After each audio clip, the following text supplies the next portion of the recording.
All right, let's go ahead and begin. Wow. All right, let me go to the YouTube side just to go ahead and get that on the screen. YouTube's chat here. There we go. If you're lurking in the YouTube chat, don't feel obligated. That's just to make sure that's on the screen. Hello, everybody. Welcome, welcome, welcome. How are all of you nice nerds doing? Oh, gotta get my little thingy of water. Not water, palette. God damn it. Let me say hello to everyone real quick. Hello. Azure Rats, congratulations on your first. Hello, Ars Animus. Hello, Nobody. Hello, V Architect. Hello, I'm the real Squiggy. Today's a full name kind of day. I'm just feeling it in my heart. And hello, Rattling Gun. Welcome everybody. Welcome, welcome, welcome. Hopefully you've had a good old time. I've been doing good. I think I briefly mentioned this yesterday, but I yesterday was a little bit of a goofy nonsense. So if anyone did not know that, I recently got also hello, Fainalore. Welcome, welcome on the YouTube side. How you doing? How you doing? I am doing great. I did a lot of yard work today, which is not what the part that I'm mostly jazzed about, but I got some car repairs done that I've been putting off for a while. So that is now money that I do not have to deal with stuff. And hello, Zombie Monkey. How you doing? Welcome, welcome, welcome. God, best of luck assembling these storm things. These things are a bitch and a half to assemble. Well, mine are over here. The lads. They're like getting there. Oh, yeah, my AC works. It was actually my brake pads and my, like, the drums needed replaced. That was, not fun financially, but it's all taken care of, so I'm good. But yeah, I'm wanting to start off with the bases, actually, because I saw a fun thing on Twitter, and I would like to try some stuff out. So these are gonna be the bases for the lads. The crystals are a combination of some crystals from the Tired Eye Studios or Tired Studios, like Mordheim equivalent set, and these are from another dude that I do not recall their name, but if you want to know where to get the STLs for these, let me know and I'll pull it up. So this guy's going to kind of rest gently on here, and then this guy is going to just kind of boost over here somewhere. I might have fucked up a little bit on the exact positioning. Otherwise, pretty good. Oh god, I just swatted one in the fucking face. I saw a guy on Twitter doing like how to do really bright Necron crystals, so I'm gonna try that out. I figured that'd be a good way to handle Warpstone too. But yeah, that's taken care of. I'm back. I'm doing yard stuff again. I feel good though. I'm actually feeling really great. I'll say hello at 17. Welcome, welcome, welcome. I do like bright crystals. I've never done this technique before, and the guy using an airbrush, but I think I can fake it with dry brushing. So we're gonna go. We're gonna fuck with crystals first, and then I'm probably gonna move back to the rats because they're getting there for the base coat. But there's like this one. I can look at like the little bit of the red at the top and be like, oh, okay, there's a little bit of discoloration. All right, so we're gonna take Pro Acro Bold Titanium White, aka like a really banging white. What I want to do real quick is I want to get the crystals white, and then we're gonna work on getting the base a specific color. Get that. Let me get that right at a party. But yeah, seriously, best of luck with the Stormfiends. I assembled these a long time ago. Like these were some of the first, like I said, these are some of the first models I did when I got back into mini painting, and they've basically been mostly the same level of assemblage since. So yeah, the idea I believe is that we're supposed to take this titanium white, which I might need 2 coats. I think I got a little bit of watery kind of this on there. I can also see my print lines a little bit, which is fine. Hopefully everyone's having a good night. Hopefully everyone's having a good night. This is also technically the last day of my mini vacation, though I didn't really feel like I got one. Uh, I I did spend a long fucking time cleaning my brushes. Oh, I forgot I attached these brushes to sticky tack. But yeah, I spent a lot of time removing the gunk and getting the tips all pointy. Because I noticed they were getting fucked up. So I'm hoping what that means is I get get a little bit extra usage out of these bad boys. Hope I seal this. I'm gonna need there. Hopefully I can get like a little bit more juice out of that. A little bit more on there. So not the biggest fan of using white, but basically from what I saw, the basis of the glowy crystal technique is I go ahead and paint all of these bright white. I then go ahead and do like a dry brush of kind of whitish around the sides, and then the guy used an airbrush to apply a incredibly thin, like glowy green paint. I think I'm gonna use a technical one, and that should work. I don't think I've actually ever sat down and like watched a whole Bob Ross episode, weirdly enough. It feels like something that I probably should have done by now over the course of my life, but it just hasn't happened. There was actually a point where I was gearing up to do oil paints, like not even what's it called? Like not even oil washes for minis, like honest to God oil painting. Like I got a bunch of little mini canvases. I got that like what's it called? Like gouache, like the grignash. I don't know. I'm just naming fake orcs. It's like that stuff you put onto canvases to prime them for paints. I got some of that. Yeah, gargamels. I don't know. But you guys like it's effectively like the brush on primer for that. I got a bunch of babies first oil paints. And I think I was planning to get I've honestly pick up and drop a lot of hobbies over the years. Like that there's been a lot of like failed start hobbies. Hello Shadow, how you doing? Welcome, welcome, welcome. How you doing? I like as soon as I begin painting these bad boys white, they suddenly like the plan is to get them incredibly radioactively bright, so I'm mission accomplished, I guess. Yeah, I think it's also because like I'm definitely like the hobby equivalent of like my eyes are bigger than my stomach. It's like, oh, I'd like to do this and this and this. Ooh, and this other thing. And ooh, and this. No need to murder people today. I'm glad you don't need to murder people. Hopefully, ideally that would be every day, but I understand that the world is cruel and it's not like that. I understand things do not be like that at all times. Oh, also, I need to ask all of you a very important question that if while you're watching, I have changed my bitrate settings. I found out that apparently because I don't think since I'm not streaming it at like 1080 60 FPS, which I don't even know if I can necessarily get consistently until I become partner. Um I am mostly just making it harder for people who do not have the best connection, like maybe on a phone. So I've tweaked mine slightly. It should still be pretty banging quality. But if you're noticing like noticeable quality dips compared to usual, this is a question for the regulars. Please let me know, and I will switch it back directly after the stream. This is very much a testing stream for that kind of thing. I'm very much testing a new setup, and we'll see how that goes. We'll see how that goes. I'm not getting bitched at by Twitch saying that my bitrate is too high, so that's kind of nice. That's kind of nice at the very least. But yeah, glad you don't want to murder people. Gotta get the eternal zen of painting tiny little plastic figures. That's where I keep all my zen at. Oh, it feels weird saying zen stuff though, mostly because like my what's it called? My adopted Falzer is real big on like hippie meditations and nonsense, and it's he's just a goofy guy. Let's see, good so far. That is good. That is good. Yeah, I have a feeling it originally was set more to a reasonable bitrate number, but when my PC exploded, some of my settings changed. Like, I think initially I used to save this, my output streams would be like only like 5 gigs, but after the thing exploded, it went to like 10 gigs per file, and I was like, oh, that feels like a lot, but whatever. Oh yeah, no, I don't work in IT. The guild has me doing a lot of things, but like I've been in like IT-esque positions before, and they do absolutely suck. So I do feel your pain immensely. I do feel your pain. I don't think I've actually done a proper meditation thing for a while. There was a period of time I did a long time ago. I took a Tai Chi class, which is not meditation per se, but kind of close.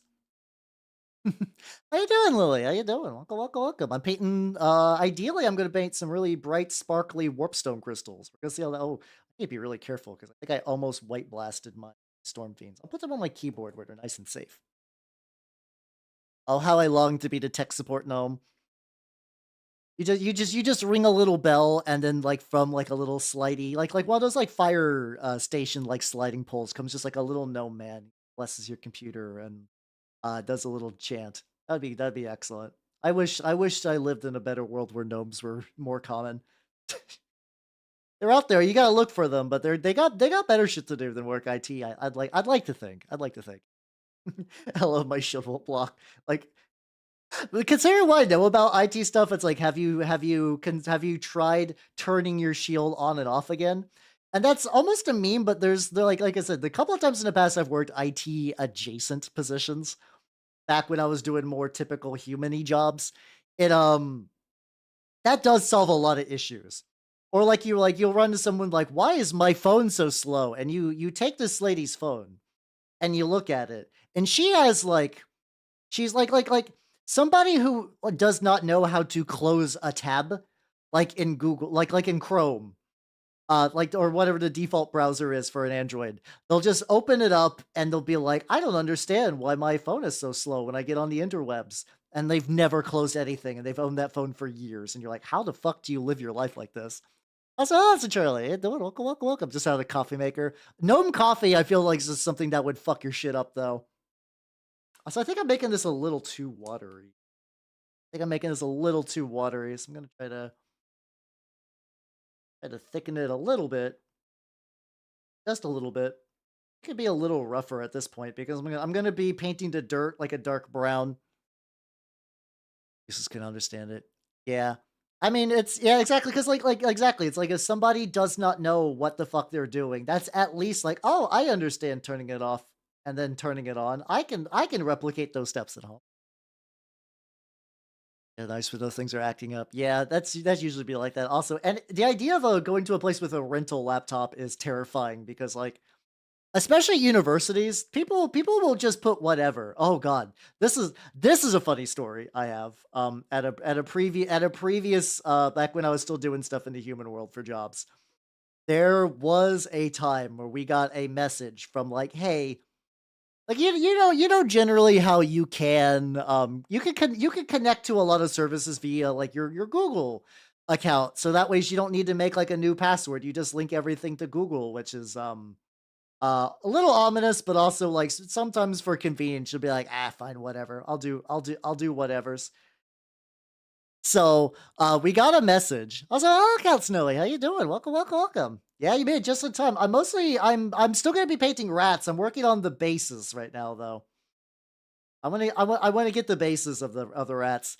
And how's Sasha? And how'd that go? Goo goo goo to you too.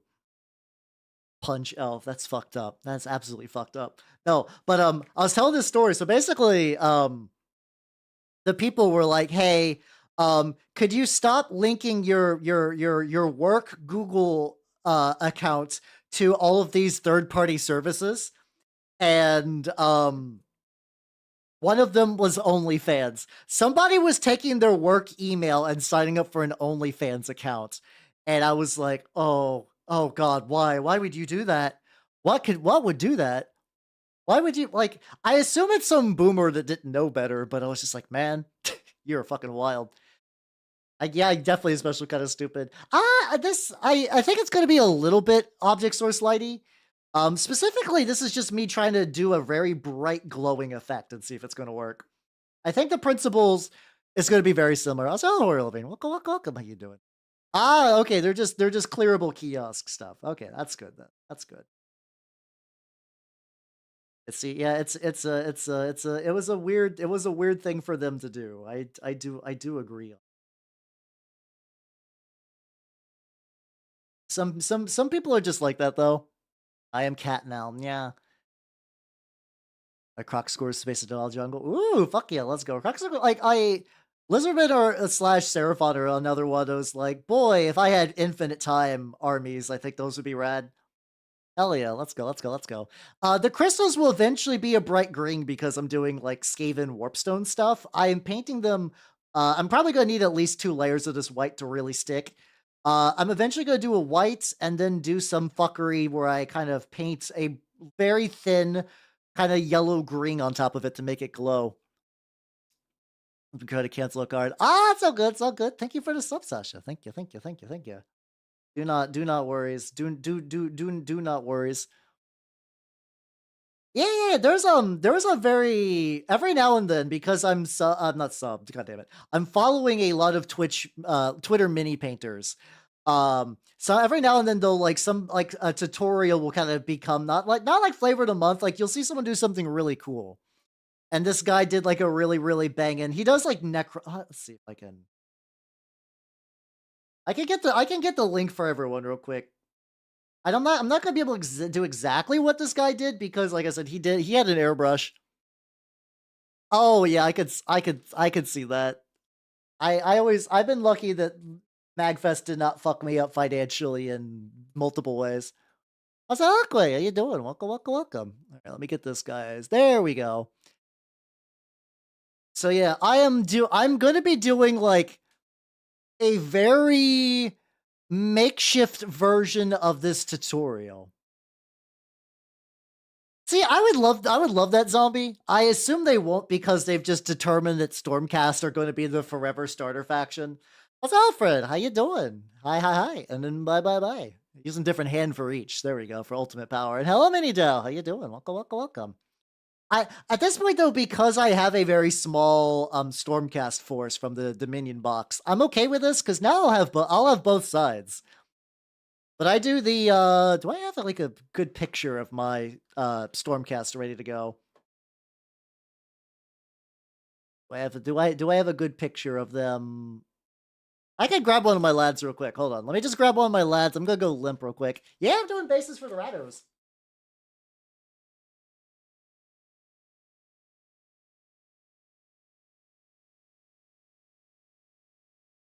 Here's how I do my Stormcast. They're a little slightly different. I don't do like well, I stick like they're still gold, but I kind of go for like a really grimy, heavily oil wash. I also change out the helmets. The idea is I found a scheme that was like really, really quick and also looked really, really good, and I have kind of just like a whole army on that. So I think even like and then a while ago people were like, "Hey, Hal, your all of your Stormcasts remind me of like Elden Ring stuff," and like or Soulsborne in general, and I sent my dudes to a the Firelink Shrine theme, and I was like, "Ooh, this fucks super hard. Let's go, let's go." Yeah, I'm just glad Skaven rats have been what's it called? Have been a lot of them were sorely due for a model update, so I'm fucking ready for it. But yeah, these bases are going to be for the rats. I figure it'd be fun. Like today's one of my shorter painting days, so it's like okay, this is productive for the rats, but also I get to fuck around with some techniques. So I'm big excited for this. But yeah, it's been the Stormcast. I was not a big fan of them, but now that I have found a technique that works, I'm like, ooh, I'll take more. I'll take more Stormcast. God, supposedly, I think they said somebody.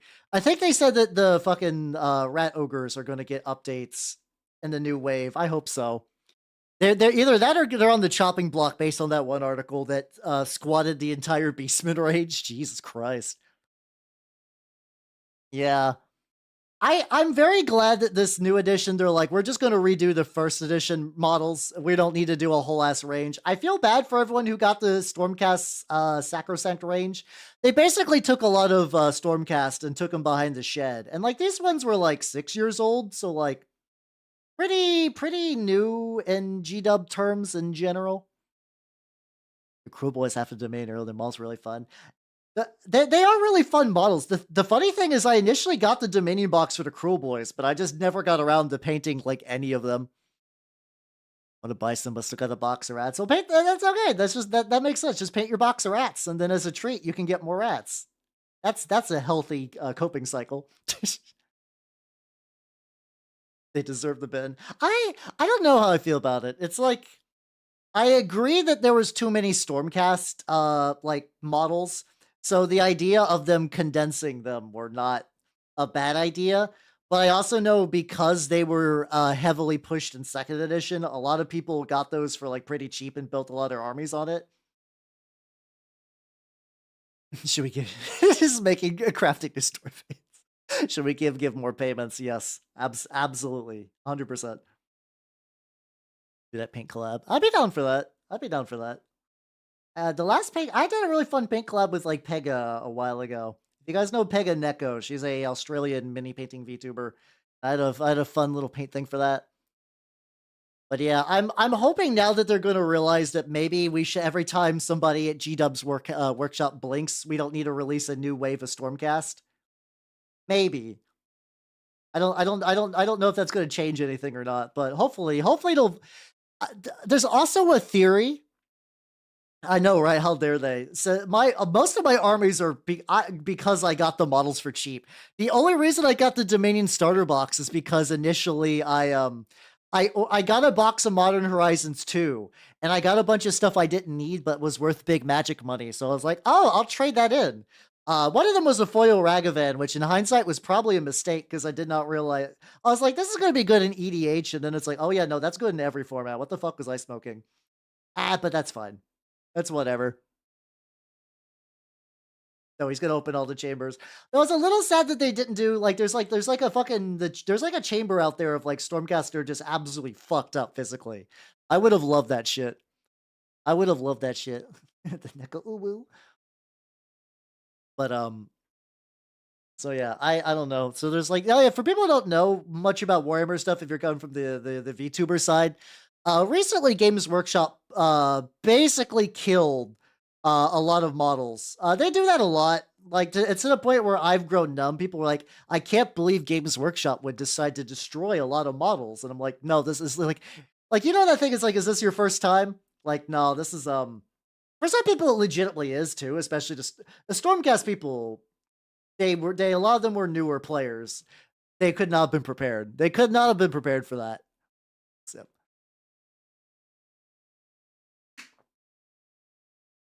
but like the Beastmen. The Beastmen getting squatted, I was not surprised. I mean, they're still in the old world, but like I was legitimately not surprised that they were getting shoved around because as far as I can tell, every now and then I keep hearing people that play Beastmen, but I've never run into them in person. How you doing, Liggerman? Welcome, welcome, welcome. How you doing? How you doing? I'm painting some rat bases, which is going pretty good. Going through a lot of brown, but that's okay. Honestly, $80 for a Dominion split is not bad. That's not bad. I think going to halvesies on a starter box is like probably one of the most economically efficient ways you could get into like really any minis game. God, there is a also how you doing this, Mayor? Hold on. Yeah, hold on. Nice. There we go. Yeah, G-dubs do be brutal. Also, how you doing, Steve? Welcome, welcome, welcome. How you doing? Where all these Beastmen are suddenly coming from. I don't think there's actually going to be that many. Like, the line was basically neglected for years. To the point where, like, where people were like, hey, like, I can't believe Games Workshop would do this after they were giving out, Beastman Vanguard boxes at like Adepticon. I was like, you know why you got a free Beastman box at Adepticon. They're offloading stock, my dude. It's a way that they're like, this is not selling, but hey, we could get a little bit of goodwill before we burn all the goodwill. Yeah, the entire squad's just one Beastman plater and two. Yeah, I don't like out of all the squats, the squatting that happened during the last Age of Sigmar wave. The Sigmar stuff I can legitimately feel for because that's like an actually unironically non-trivial number of people. But like the Beastmen and Bone Spitters, like, no. There were barely anyone who played any of those two armies. They're cool, and if you enjoyed them. As a store manager. Ah, okay, that's even funnier then. Oh, not funny. I don't know. I do feel bad. Like I know it comes off as like I'm being heartless to like people whose armies are no longer in games. But like I've been through that rodeo so many times that I'm numb. I'm numb to it, and I guess I've been savvy enough that I know what to expect. Also, the Dino Custodian. Thank you for the follow, and welcome to the workshop. Welcome, welcome, welcome. I'm painting bases. I'm painting some bases for my rats. It's going pretty good. Give it a kind of watery. Legion of yeah, my Legion of Everblight army basically. The thing is, I don't even really count that because like I was barely playing War Machine at the time. A few foot heroes along with that. That's true. I mean, I guess I did get that one Beastman guy recently-ish, but I kind of also wonder how much of that was like, I don't know, little deals like little baby concessions. Weh, how you doing? How you doing? Hello, Matthew. How you doing? Welcome, welcome, welcome. Yeah, yeah. Everybody's like, Games Workshop is a cruel and fickle company, and like, yeah, first time. The tricky thing is, find it's really hard to like outside of like indie war games, like really indie war games, finding like a company that has not done horrible things to piss off their fan base. It's really hard to, and I kind of eventually just grow numb. Yeah, I don't know, but I assume Mark III has been dead. Like I said, like I know Legion of Everblight were squatted. I just do not consider them squatted at all because they were not like that was not even really an alive edition in my brain for a while. All right, so these bases are going to dry. Yeah, Flesh Eater Courts. I think is the idea of Flesh Eater Courts was always very strong, which is why they kept them around. Like, what's it called? So, like, legitimately, like, the idea of, like, okay, they act like noble Bretonnian knights, but they're actually fucked up little guys. They're fucked up little meat cannibal creatures. Like, that's one of those things where it's like that idea is a good enough sell that even if the models were not ready for it yet. Oh, okay, there we go. A YouTube link to Twitch doesn't work. Oh fuck, I need to fix that then. I also do. Hold on, I should have a bunch of commands that should be running from Nightbot. Maybe it's links. Hold on. Okay, I need to figure out. Oh, there we go. There we go. My bad. I need to get those in a more easily knowable thing. But thank you for following me over here on Twitch too. Hell yeah, hell yeah, hell yeah, hell yeah, hell yeah. I do. The idea is I multi-stream my mini painting on both sides. I mini paint on both sides. I usually just play video games on Twitch. If that's something you're more into. Yeah. I have all my paintbrushes with like stuck on with sticky tack because I spent an afternoon cleaning all their tips. But yeah. So yeah, Twitch is my primary platform, but I'm wanting to do more on YouTube. So I'm trying to get over like a little bit of like getting used to how YouTube stuff works. I'm getting there. I'm getting there. I was looking at the YouTube requirements for getting like the Twitch equivalent of affiliate. I'm like, I'm not that far off actually. Yeah, I'm getting there. It's happening. Oh, there we go. There's all my shill links activating. I do have a wonderful sponsor in Collectible Squids, who is the reason I have all these wonderful minis. So these minis predate Squids because I picked up these like God circa like 2019. They've been in the pile of potential. There we go. We'll be generous and call it that for a hot fucking minute. The red needs an additional layer. Probably go in a little bit and get a little bit more thinner brush. I like all the dark reds from Vallejo, but their coverage is actually really bad, so I have to layer it a fuckload of bit. Oh, thank you for the hydrate and stretch. Hold on, let me stretch real quick. There we go. Stretching good.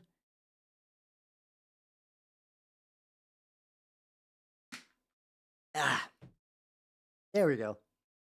Get a little bit, there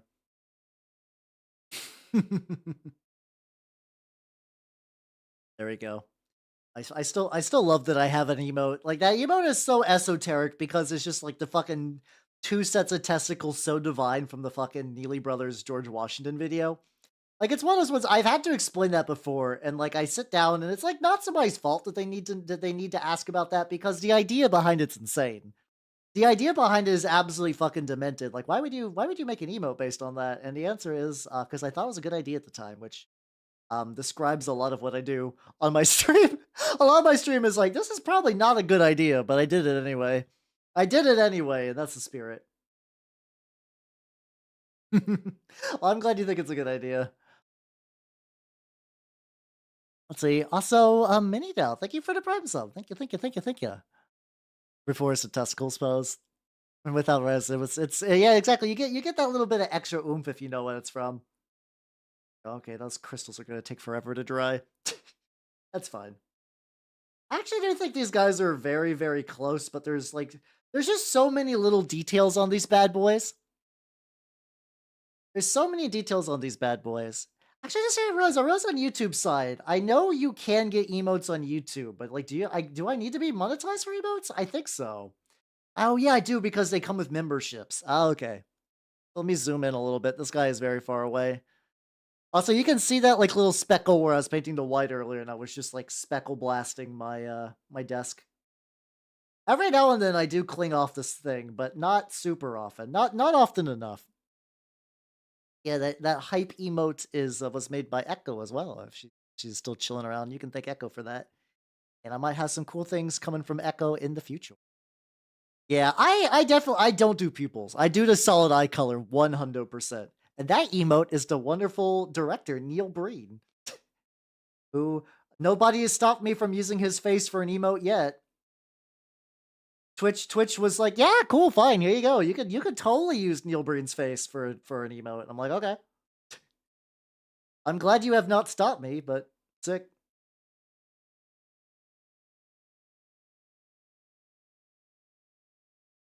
Or like relatively big swamp armor. There we go. It is for real estate. The director and visionary. He's like a visionary in the way that, like, when somebody was a madman back in like ancient biblical times, they'd be like, he's a seer.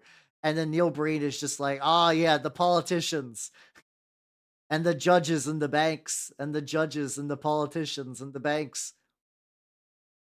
I love how like Neil Breen like kind of like struggle. Like, yeah, he has an idea in his head that he's trying to say something profound. So Jekyll, how you doing? Welcome, welcome, welcome. How you doing? How you doing? Like in Neil Breen's head, he's like, I'm telling the people the truth through my like artisanal movies. And really it's like, Neil Breen, you're a fucking loony, my guy. You are off your fucking rocker. Yeah, yeah, it's like how like I've scratched my fingernails out and I'm writing like strange hexagrammic codes in my own blood. That kind of visionary, 100%. Still love his stuff though. Once again, he is also hi bye. Hi bye. I should just make a redeem that's just like I'm popping and I'm also immediately popping out. That's fine. That'd be fun. It's like, sup, I'm here to get my stamp. Everybody loves their stamps. Okay, this side needs a more height there. This is definitely also going to be one of those streams where I'm like, this is not going to change at all. I do have some minis. Next week, I might take a quick rat break to work on maybe just something else. I do fiend for my daily elf card. You need it. It's the you're going through elf withdrawals. I'm sorry. You're gonna be like this for the rest of your life. It's not your fault, but it is now your responsibility. How you doing, Belnir? Welcome, welcome, welcome. How you doing? How you doing? I'm painting rat. Get my stretch going. Ah. Oh, there we go. Oh, there we go. Take a sip. Yeah, I can show you guys actually I can show you guys a tank update real quick. Hold on. Let me zoom out very, very far. Oh, let me scoot my keyboard. You don't need to see that. You don't need to see my keyboard. All right, tank pro. Oh, there we go.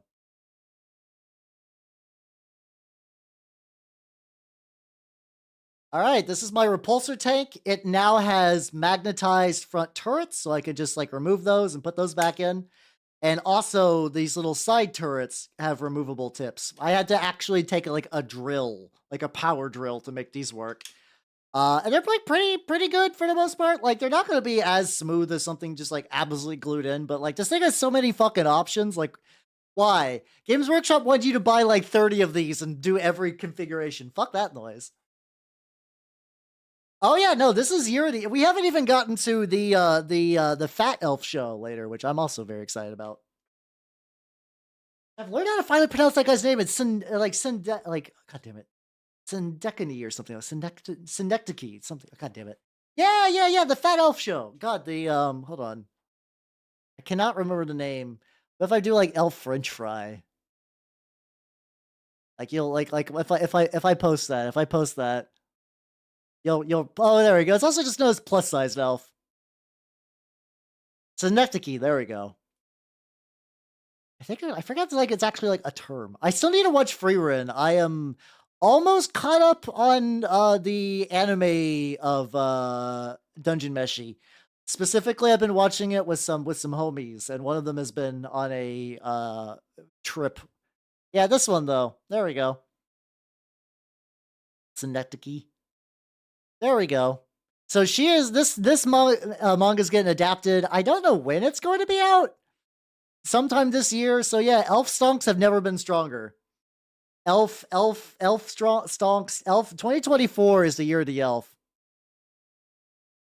Since she probably is, at least so far, my favorite character in Dungeon Meshi. Like I think objectively I like Senshi. I'm a very like on paper I am a very dwarfy elf. Like I like a lot of dwarfy activities, but I think a lot of that's just because since I am part mimic, it's just like, oh yeah, hiding underground waiting to eat someone and hiding underground looking for fat loots is basically a very similar impulse, you know? Oh, so doing Super Tiger Fox. Nice. I used to do archery. I did used to unironically do archery when I was younger. I was decent. I've been very slipping on it though. I haven't shot a bow or a gun or any sort of projectile weapon in a hot fucking minute. I know it's like one or two little areas that I need to like get a little bit more. There we go.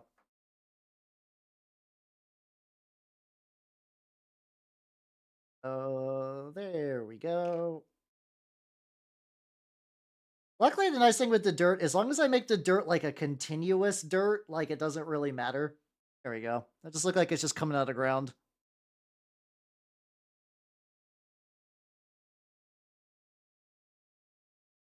There we go. Nice.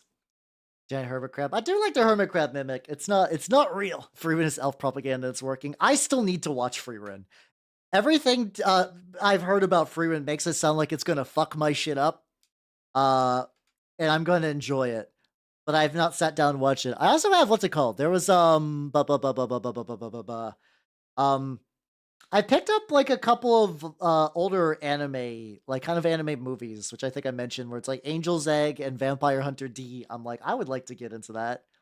I would like to watch those. I feel like those are ones that are like there's not a huge commitment. Yeah, bow and shoot some. Everybody should shoot their bow. Shoot your bow. If you got one, go ahead and shoot it. You know, have fun with it. Angel's like it's dope play. Hell yeah. Everything I see about it seems cool. I got it ready. I just need to actually commit the time. Which I have to do there's a lot of things I'm strapped for time for. Like I want to I have an idea in my head roughly. I've been struggling with this like script for a while. There is a Dungeons and Dragons 3.5 third-party source book, which is a fun combination of words called The Immortal's Handbook. And I really want to do something with it. Like I want to do a video on it. But every time I get like a script for it, this is just like my struggles with trying to do like pre-written content. Like I sit down and I start it up and I'm like, I got the energy and I get it going. And I'm like, oh God, I hate everything about this. I need to scrap all of it and start from the beginning. That is very hard. I'm used to streaming. I can fucking blabber forever, but goddamn, leave me alone with my own thoughts and a redo button. And I get lost in the goddamn sauce like super duper hard. I mean, there's a ton. Like I could like even if you go first party, like a lot of what's it called? Good dive with the stuff. There's some okay. There is some good. Charlie, if you're just looking to make a quick buck, is there the Dark Sun books for D&D Fourth Edition? Like, like if they do not know the value of those, like Dark Sun 4E are, I believe those are going for a decent amount. Okay, okay, they're not as much as they used to be. Never mind. Okay, you can maybe get the creature book for like 50, 60 bucks. Some of those are decently worthwhile. 10. I need to fuck around with Facebook Marketplace more. Oh yeah, I was about to say earlier, there is a local used bookstore near me that also has like board games and shit. And at some point, those motherfuckers acquired a used copy of the starter box for the A Song of Fire and Ice war game. Now, I am not the biggest George R. R. Martin man. When the show was big, I was filthy secondary at best. But I've heard nothing but good things about the war game, which is like a very cool tactical rank and flank. That also has like a little political deck. So like as you're playing the war game, like you're doing like schemes that affect stuff in the battlefield off in like a little side thing. And I'm like, that's the raddest fucking shit I've ever heard. That sounds fucking glorious. Yeah, it's him. It's the Germ. And like I think at this point he's never gonna finish those books. I was like, ooh, on one hand, 80 bucks for this for the box. Spicy deal. Also though. Also, that's a whole bunch of minis I do not need. So I'm sure that's gonna weigh heavily on my brain for like the next like 8 weeks until somebody goes in and scoops it up and releases me of the burden. I already have too much shit to paint anyway. Hello, Pats. How you doing? Welcome, welcome, welcome. I'm painting crystals.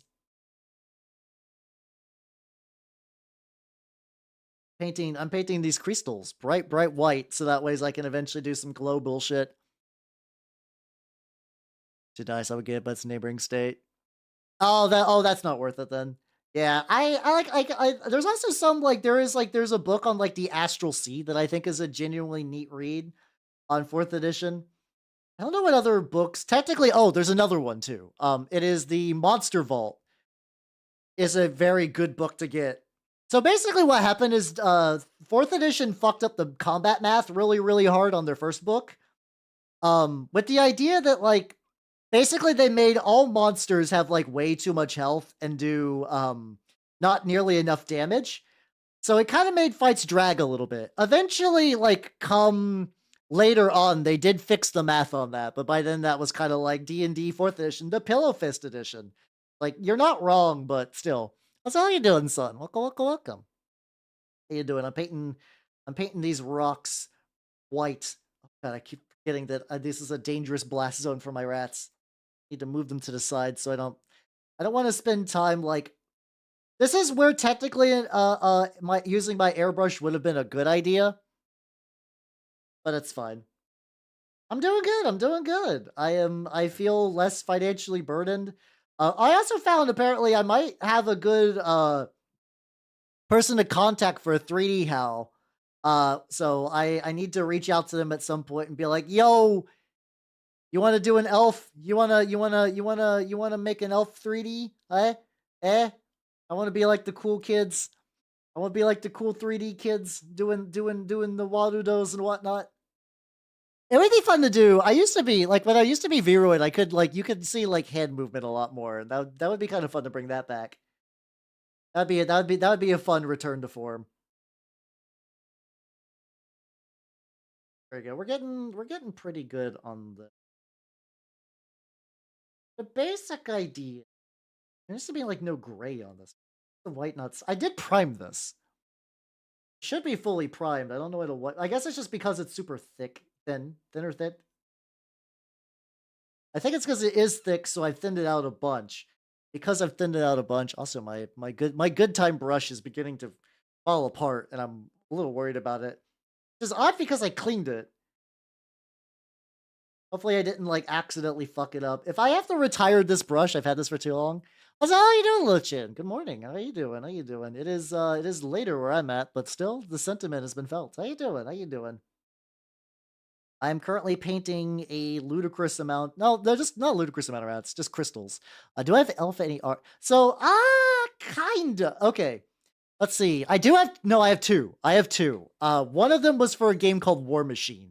I used to play Legion of Everblight, which were like the mutant dragon elves. I do also have an incredibly small high elf army that I got for cheap. Way back, like maybe like a year, like before, like back when people were not even entirely sure if the old world was going to exist. So I have like 20 or 30 Phoenix Guard. I have like 20 Rangers. I have a Ice Phoenix. I have a Fire Phoenix, also known as a Phoenix. And I was initially going to be like, okay, now that the old world is out, it is finally time for me to bust those out and get those painted.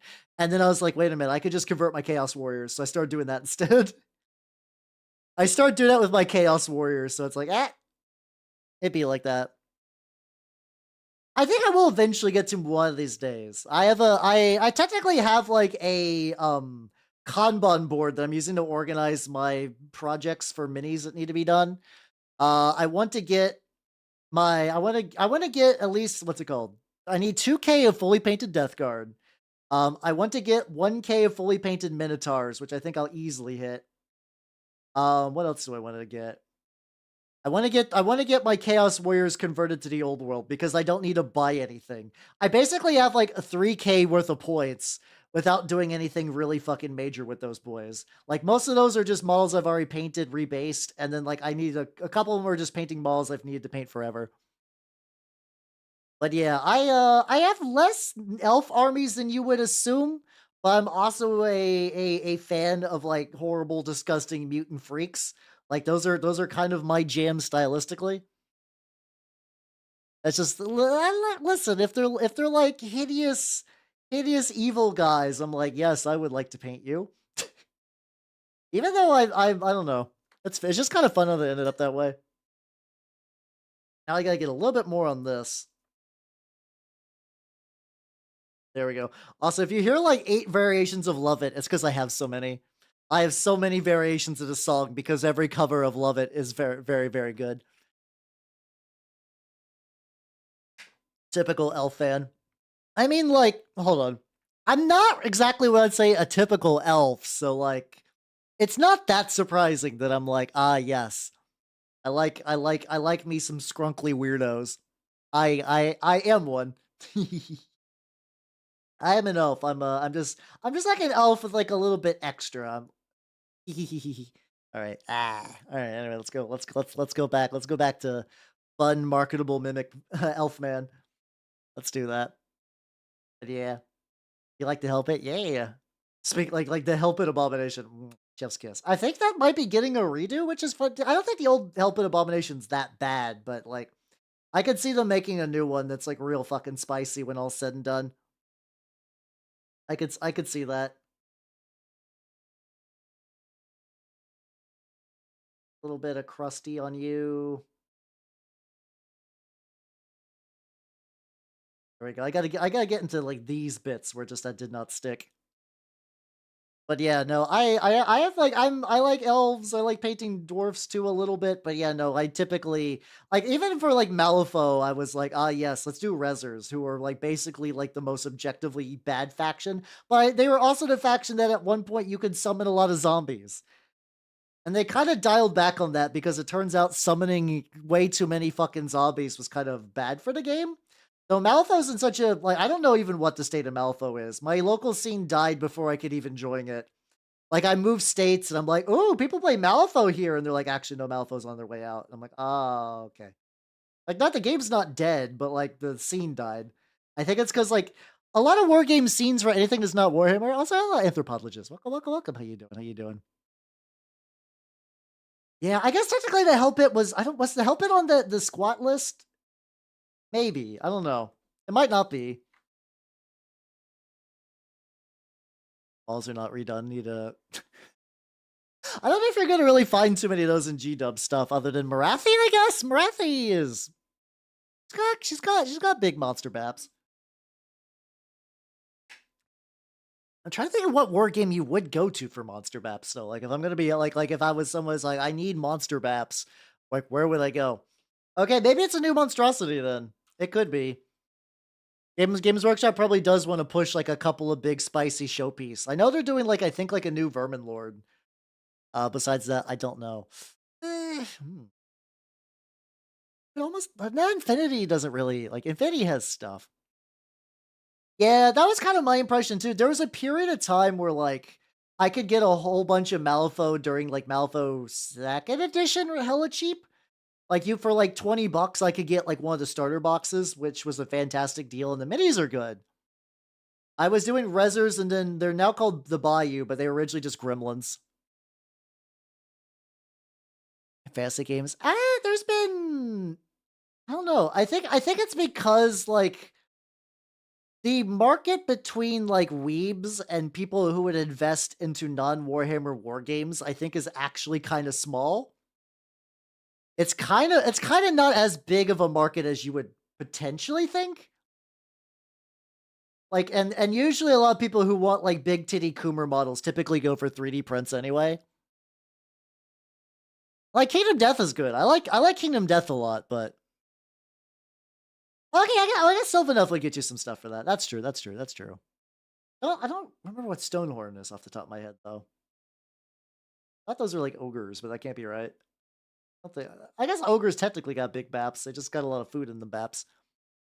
But yeah, I got a couple of games in of Malifaux. I was trying to convince some friends of mine to play with me. I was like, I got all the armies.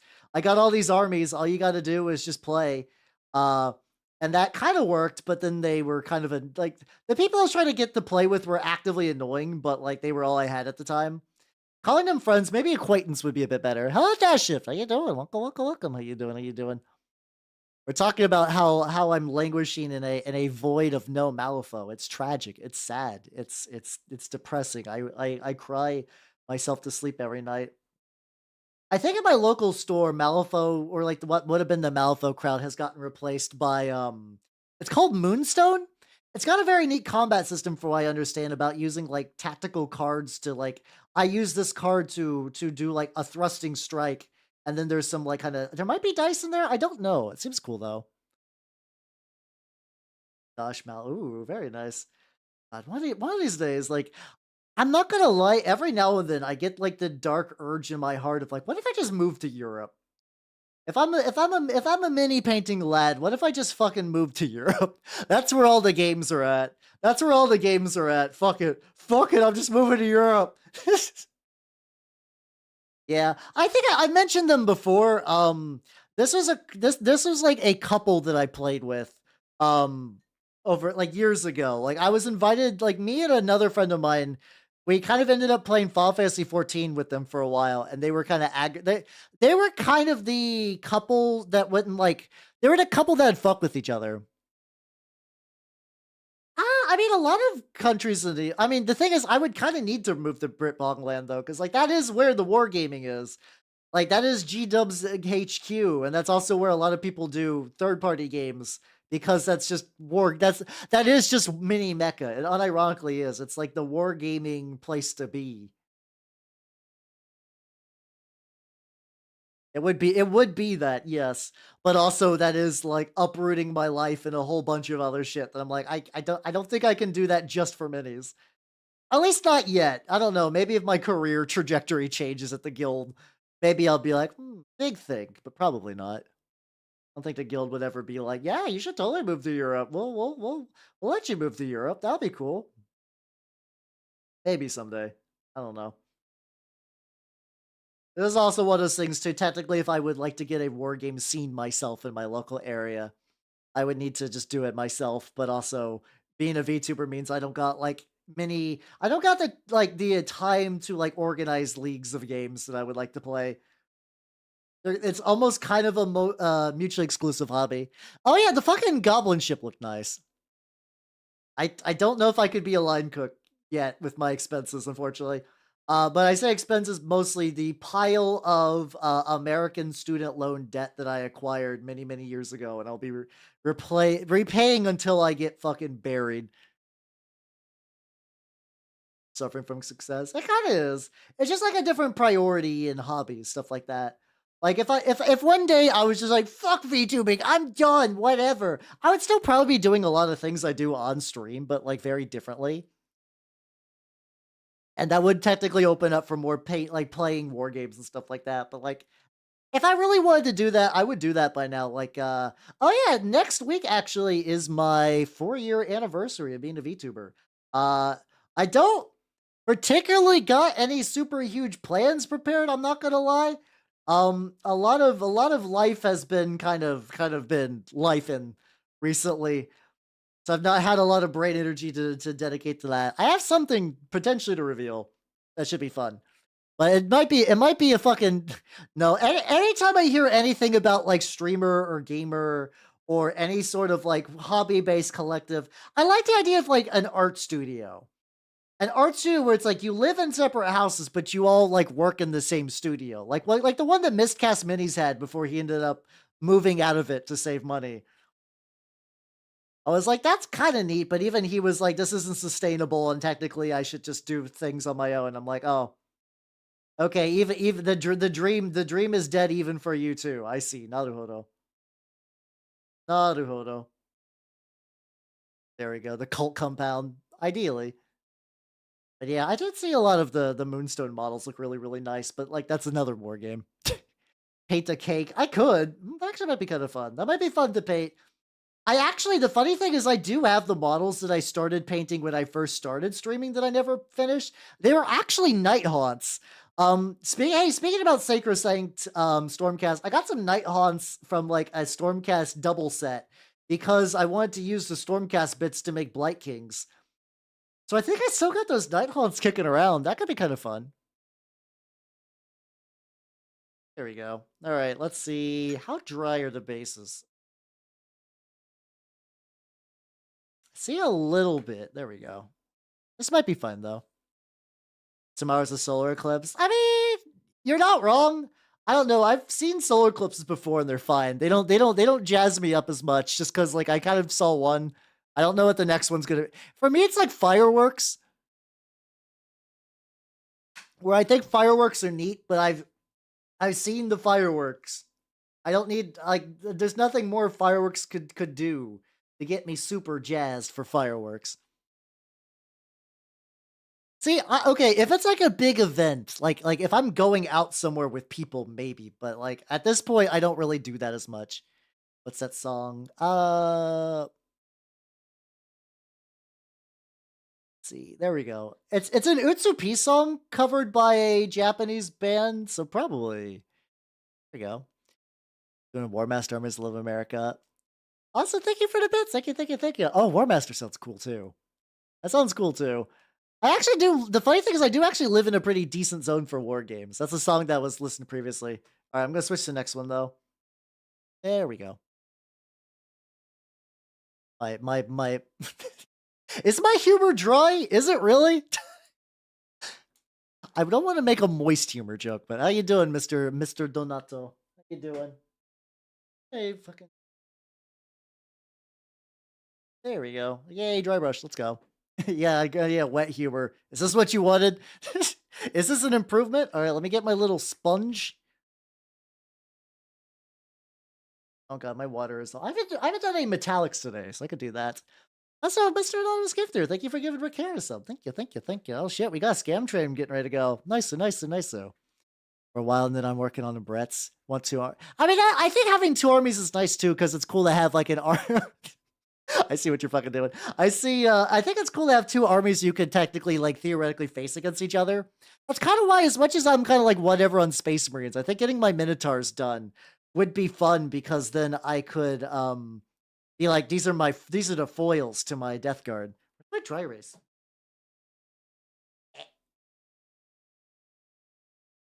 Temperate humor. Yes, exactly. All right, there we go. I got my dry erase board. Let's just kind of wipe most of this off on here so it's nice and good. Nice and nice and nice. Let me scoot up. All right, so now we're gonna take this. I'm gonna try to like roughly dry brush the dirt. Get that. I got just like my dry brush. You're actually supposed to make your humor slightly damp, just slightly. Back, are we? Well, fuck yeah, let's go. Are these orcs that you've already had, or are you going to be getting them when they release the new orc stuff? Or I say new orc stuff when they re-release the previously existing orc stuff. There we go.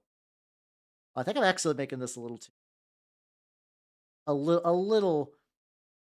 Also, I can kind of tell these are more cheaper dry brushes than the Opus because some of the little blades are coming out. Well, some of the little bits are kind of meh. That sounds like fun though. I do want to get my Chaos Warriors done. I like the idea of having at least a army for multiple war games. So it's like I get like Death Guard for Horus Heresy. I got plenty of 40k and Age of Sigmar armies. Um Malifaux. I actually don't know if I have a fully painted Malifaux list. Oh yeah. Painted Tree Lords. Speaking about Tree Lords, though, this isn't for trees, for Age of Sigmar. I keep thinking it would be a very fun idea to do a Fangord army for the Middle Earth game, but just specifically do just like make them out of actual sticks. Just make a Treeman army for the Middle Earth strategy battle game, but just make them like honest to god actual sticks. It's near up to 2 weeks ago, and Saturday still haven't shipped. Yeah, that sounds like Games Workshop. That sounds about real. I like the minis, but like even like Squids gets issues because Games Workshop is like, we're gonna fuck over your stock. Are you okay with that, small business? I'm like, Games fuckers. Oh yeah, it's also like a theory why Games Workshop is like squatting a lot of the sacrosanct stuff for the stuff. They can only, from what I can understand, Games Workshop is basically at capacity when it comes to producing models, which is why they do a lot of FOMO and like limited release stuff these days. because it's like they can only produce so many minis at so much times, and their catalog is so big that they cannot keep all of it in stock. So they're like, get the next thing, get the next big thing, get the next big thing, get the next big thing, because we can actually produce the next big thing. So like, I would not be surprised if there's like, eventually we're just gonna not be producing any more sacrosanct Stormcast. Like we just do not have the capacity to. So like, fuck it, if we can't make them, fucking squat them. Let's go. Or at least Funny Production. I hope they get a new factory. Like they're technically doing great financially. Like COVID was a fucking. I remember during COVID, Games Workshop was like, actually, we like the UK government was like, okay, all these businesses, we would like to give you a little bit of like boosty funds, and Games Workshop was like, we actually don't need that anymore. Here we've paid it off. COVID was so fun. It kind of was. I feel bad saying that considering people died. Like that's the thing that fucks with me personally. It's like for me personally, COVID was an incredibly fun time. A lot of people were like, "Yeah, I lost my grandpa to COVID." I'm like, "Oh God."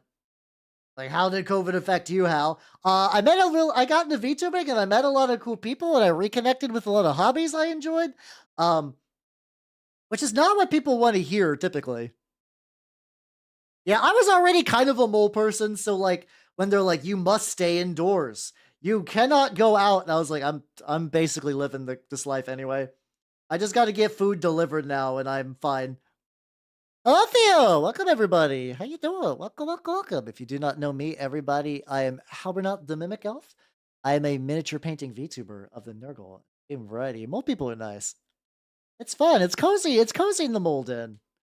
What the fuck were you up to? Oh, what were you doing? Were you working on running your tabletop, your custom tabletop session system? There we go. Words hard. Hello, everyone. If you do not know me, I am Halbernut the Mimic Elf. Hello, Doc Irving. How you doing? A miniature painting VTuber of the Nurgle and Skaven variety. Work on your game again? Yeah, let's go. Look at me. I'm remembering things. Wow, wow, wow, wow, wow. That's actually kind of a big deal that I'm remembering things. My brain is so shit at remembering anything at all. Mole people, taste like mole. Wait.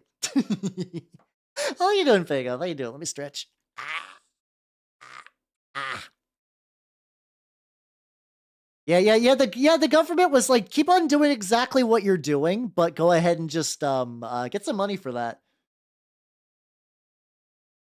How you doing, Mittens? Welcome, welcome, welcome. How you doing? How you doing? Like, for instance, my first big model I think had like some COVID money behind it. My airbrush was entirely COVID funded, and also my digital camera was COVID funded. So yeah, the government actually got a lot of mini supplies for me.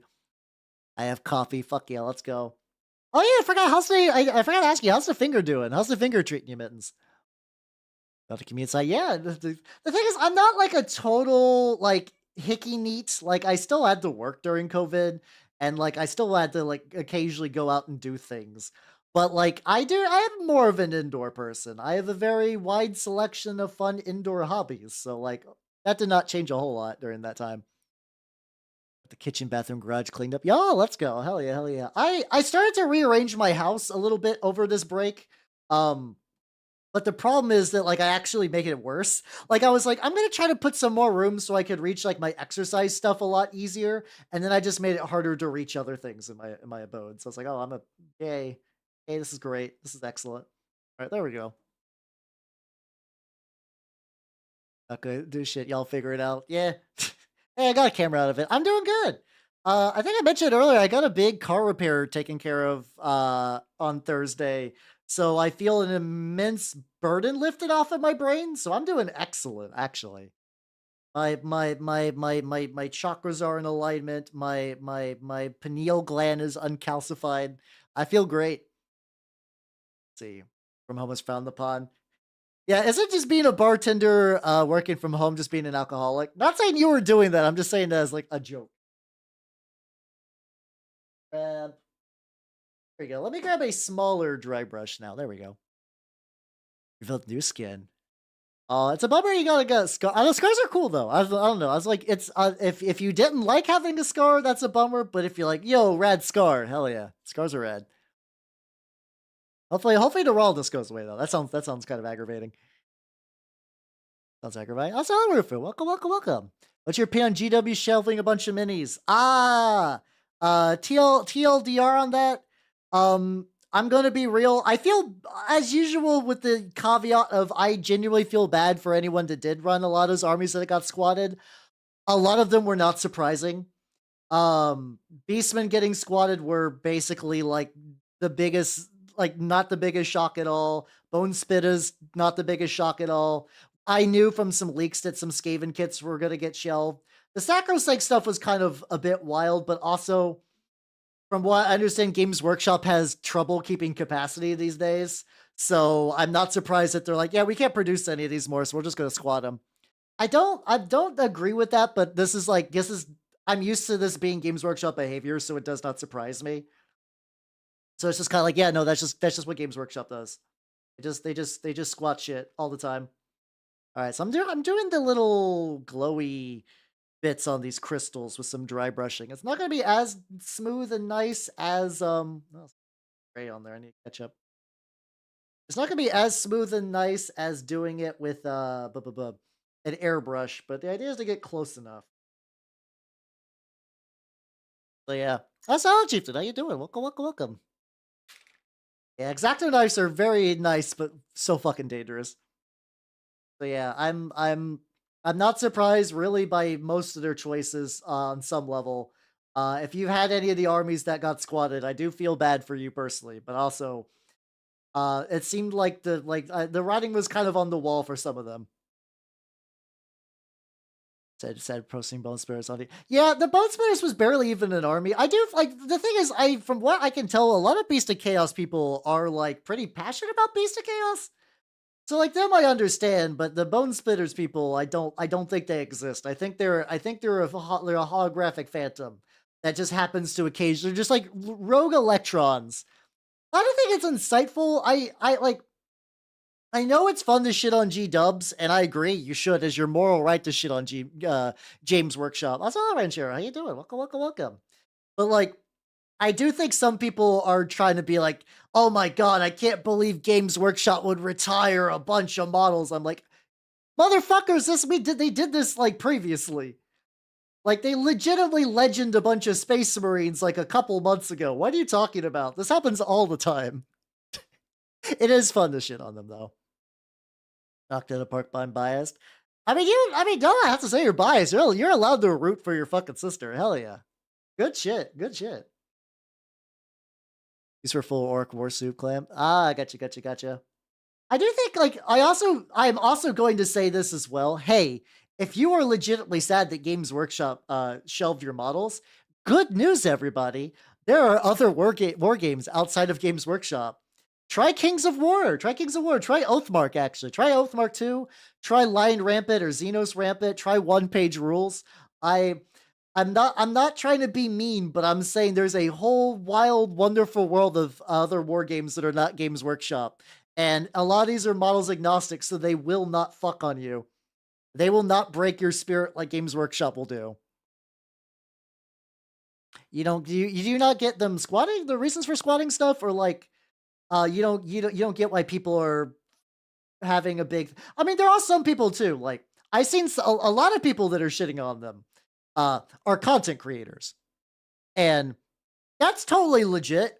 But also, a lot of content creators do that because you get clicks. Also, hey boy, how you doing, everybody? Welcome. If you do not know me, I am Halbernot the Mimic Elf. I'm a miniature painting VTuber of the Nurgle and Skaven variety, and today I am working on some rats for a change. I am doing rats, but I'm doing their bases. What is Feed a Putty Samurai? I have not fucking heard of that. Rats are going good. I'm having a fun time painting the rats. I'm doing a little bit of dry brushing around these crystals to try to simulate. Oh god, that's too. Oh no, that's too. Not dry brushy. That was just actually just doing a very shitty paint. It's a roguelike boomer shooter. Ah, okay. That does sound pretty fun. Not gonna lie. I do like me some roguelike boomer shooter nonsense. Oh, that's gonna suck. I guess I could see like if you would have one like Hey, if you like having a bunch of primitive weirdos that just go stab people with just like shitty weapons, which I mean, I'm not saying that as like an insult. I'm saying like that's the charm. Like, yeah, you paint bone spitters because you want to be a bunch of dudes with like big old boars and spears, and you want to charge into the enemy with your just like you're just kind of like wild gring lads. Let's see. Two-star lines of traditional. Have you tried not? I mean, yeah, exactly. That like Turnip 28's fucking. The problem is Turnip 28's. I like Turnip 28. It is not a good replacement. I think for the Stormcast people coming in. Kings of War is a good option though. Legitimately, Kings of War might be a great option for you. But I think they roll well enough. You could kill Nagash with a bunch of just like pointy sticks. Fuck it, why not?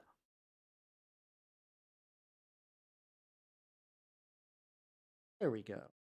Try. All right, so we got this going on. Let's all touch Oblivion. Welcome, welcome, welcome. Oh yeah, Conquest too. Conquest is a game that if it was near me, I would definitely give that a go. I mean, it's also specifically more. It's in the context of what's it called? Games Workshop squatting a bunch of models. And it's like this like. Hopefully, some people are using this as like maybe I should look into other war games that are not Games Workshop. Wow, try those out. Try some stuff out. You know, you might like it. I've heard some people are using ogres actually from Kings of War for Stormcast because they are kind of weird in size. That's totally fair. That's totally fair. I am painting my Skaven rats, so like I'm not immune to GW propaganda entirely, but I do also really like Turnip 28 and a couple of other war games as well.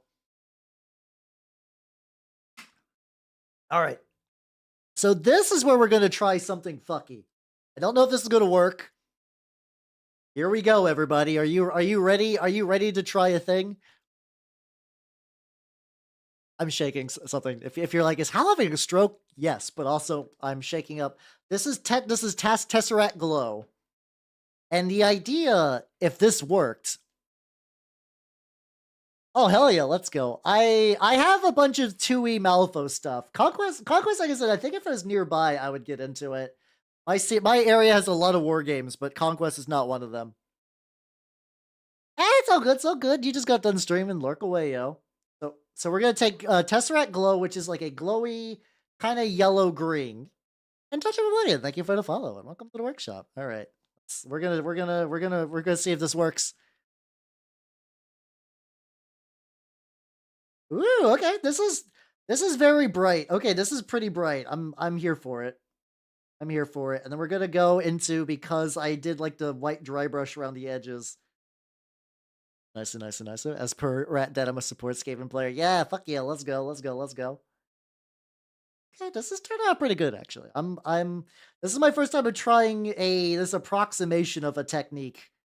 It's extremely bright. Hell yeah. Which is what I wanted, to be fair. And this is not I have like one more step to do after this. And also Rufus Cura, thank you for the follow. Welcome to the workshop. Hey, there you go. Join me on bus slides. Nice, nice, nice, nice, nice, nice, nice. The Range Bean Squad, there's a way more video of an old world like yeah, it's there's a couple of people that like to treat the Age of Sigmar versus the old world as like are you guys familiar with like video game console wars where it's just like yes, my entire personality is owning a Sony console and fuck Nintendo and fuck Xbox. Though it's even weirder, arguably, because it's like at the end of the day, it's the same company. It's the same company. Games Workshop is getting your money regardless. I think there's some people that are just doing it to shitpost. There's some people that legitimately are deluded enough. They're like, oh yeah, yeah. I think I got the yellow a little thick on there, the white a little thick on there. That's fine. Yeah, yeah. Sony the best, but like at the end, like it's funny too because I think some of them are also legitimately like maybe because I was personally hurt by the end times that eventually Games Workshop will realize, to me personally, that they fucked up. They will go to my house and tell me how much they fucked up and they're sorry. And then they're going to give, like, after my personal thanks, they're going to destroy the game system I hate and bring back the based and red pill, the old world. Like, honestly, a lot of those people do not own models, so it's fine. It's fine. Oh, welcome. How you doing? Welcome, welcome, welcome. Yeah. So I'm not saying you have to like Age of Sigmar. Not like an Age of Sigmar is perfectly fine. I mean, hopefully you are not going into the comment section of YouTube videos and being like, Age of Shitmar, Age of Shitmar, Age of Shitmar. Like, I like to think that you're a person and not some sort of just weird ambulatory shitpost. Which I consider that you're a viewer, yeah. Gino is their cheating X. It feels like some people treat it like it is. Like, maybe this time they'll do it differently. Yeah.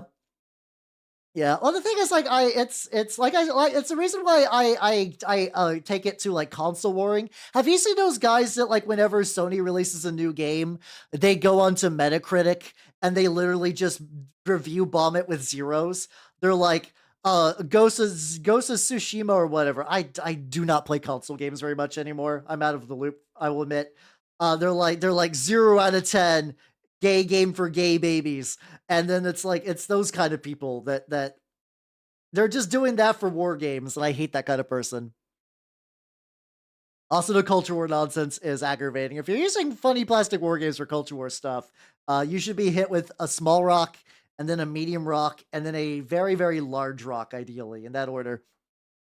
Do not eat the gems. No, you're allowed to snack on the gems. They look pretty bright. Here we go.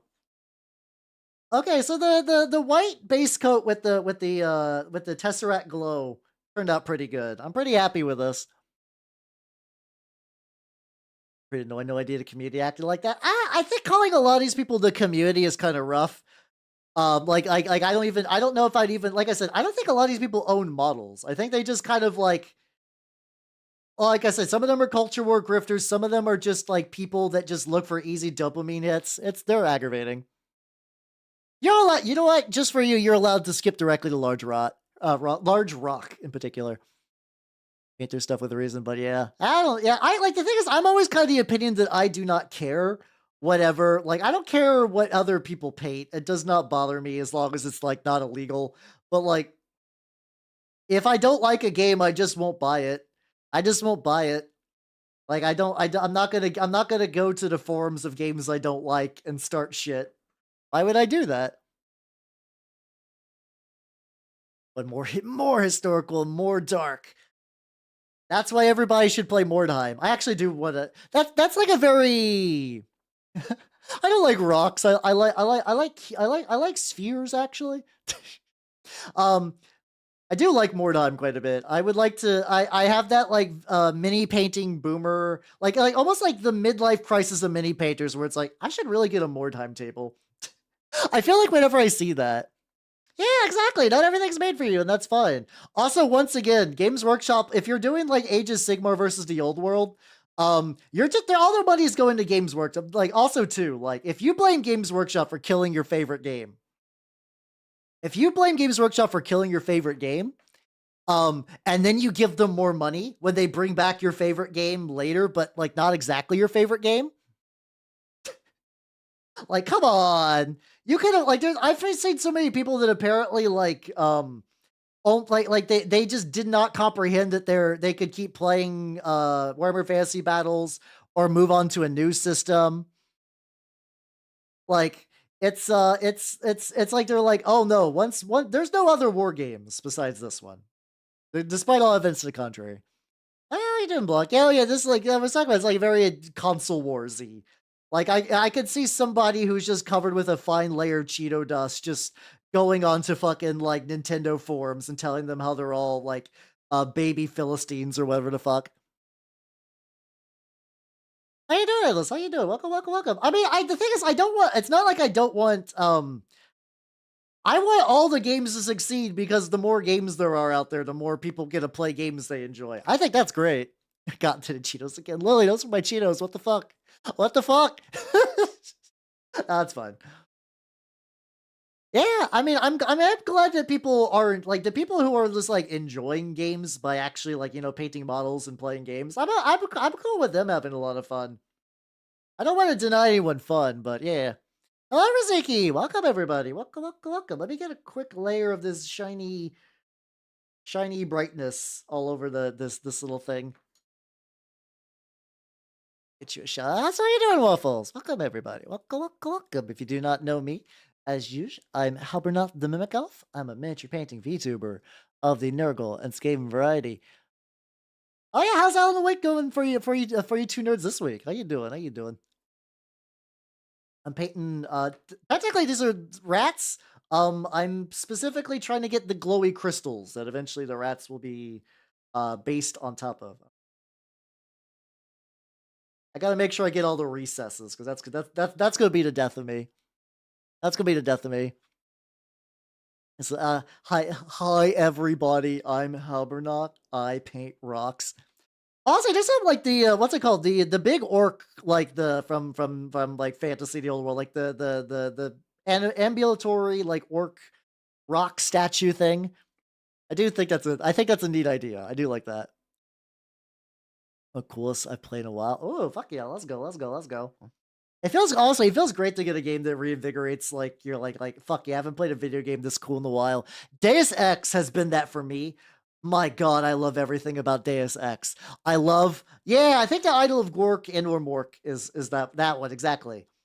God, I love Deus Ex. It's like all the conspiracy stuff I like. It's got that cyberpunk aesthetic from like the early 2000s, late 90s.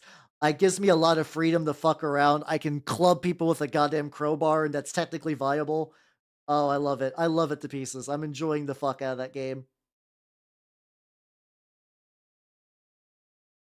Okay, this is pretty.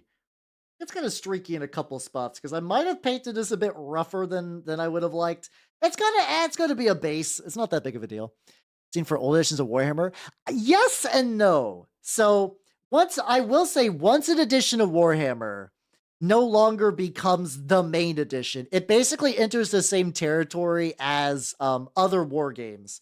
AKA, you have to make a scene because it is just like that is one thing you get when you play Games Workshop, like the newest edition. What do you get? A community. Like you got basically like if you show up to a game store that does minis and is not like a dedicated historical shop, you're gonna find players. That is just kind of how it is. Um, but like there are groups that get together and do that. Like especially once you get to like the kind of like Groghammer, like Rogue Trader era people kind of fucking around or like doing like third edition stuff like that. There's a couple of like break-off point editions. 6th edition's probably one. I think a lot of people do like Rogue Trader, like I said, like 3rd or 4th edition. So yeah, that's missing a lot of Europe. I know TikToks are probably a decent way for me to grow as a VTuber. Cannot justify getting into that. I've tried. People like know how there's boomer stuff on TikTok, and I have not found it yet. All right, we're gonna let these dry a little bit and go back to the main rats. Yeah, I think Groghammer is just a joke name of like I like to play older editions of Warhammer kind of dealio. I don't know if it's like an official name. That might be something like if you look around, you could probably find like a group for that. I do need to read the Felix and Gore-Tech books. I did get a full collection for like $10 of like all the 3 omnibus volumes.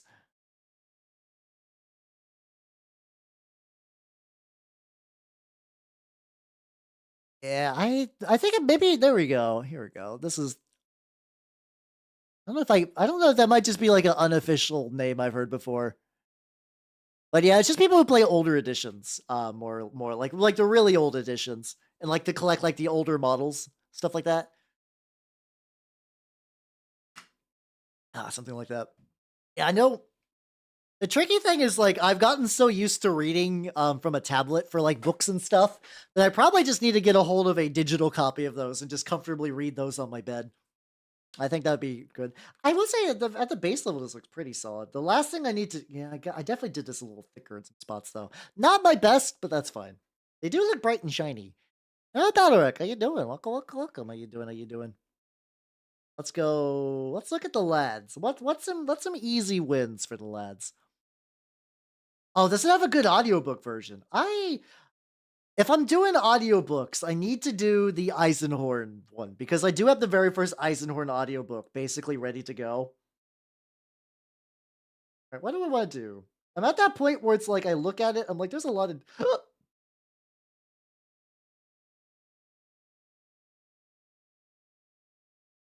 the liking screen. Listen, just because I'm fucking like an internet boomer doesn't mean there's not some stuff from that era from newer things that I don't like. I like newer things occasionally. Like I'm not gonna like simp for like VHS tapes. Like even though I grew up with those. I mean, I'm not I'm not missing out on book smell in my household. I live in a household where I have so many goddamn books. I got so many goddamn books.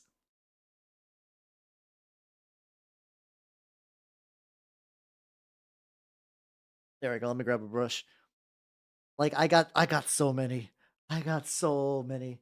Let's do buff. I'm gonna use buff. I'm just gonna get teeth. That might be right. That might be where I'm thinking about that. Also, for the Groghammer thing, there are communities that do. I'm sure there is like an older Warhammer Discord as well. Grognardhammer. Exactly. You could even be like real wild and play those like Warhammer historicals, which I find it funny that there is just like older Warhammer historicals out there. Like if you want to play, I don't know, like Napoleonics but with Warhammer rules, which is confusing. I don't know exactly why you would do that.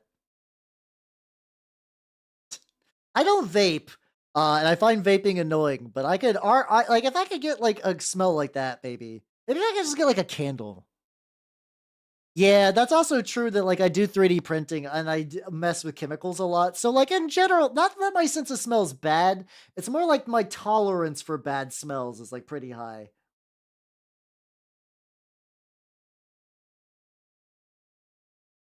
Look at that, like, little dot. That little dot on his teeth. Trying to build up, like, a little tooth shine. Some surveys or primary lore video.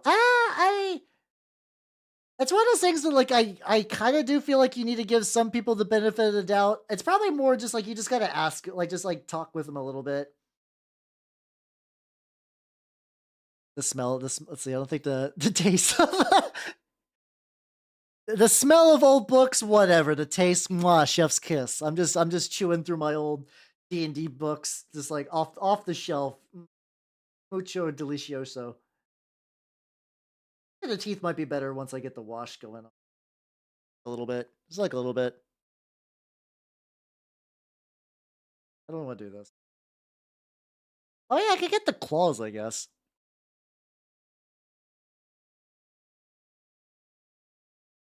So many little details on these guys. Okay, this one needs a couple of tubes. You got a couple of tubes that could be greened. I can do that. That's an easy thing to do. Oh, I'm going to use this green anyway. It is very rat core, right? That's why I'm left when I'm done with digital games. Fair. There we go. I copy it to he plays here, but ooh, nice. Hell yeah. It feels good to find like older, like used D&D books. Or really any tabletop RPG books in general.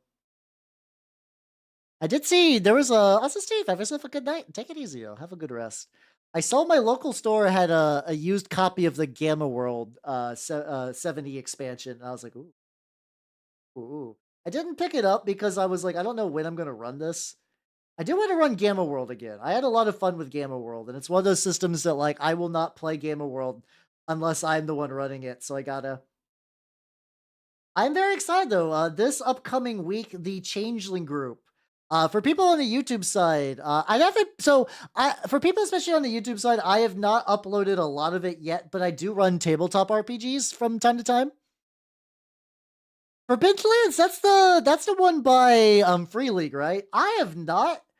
I have been aware that Free League games are apparently really good, but I've not actually sat down and played any myself. Unless that's a different game you're referring to, and I'm totally confusing it with the Free League game.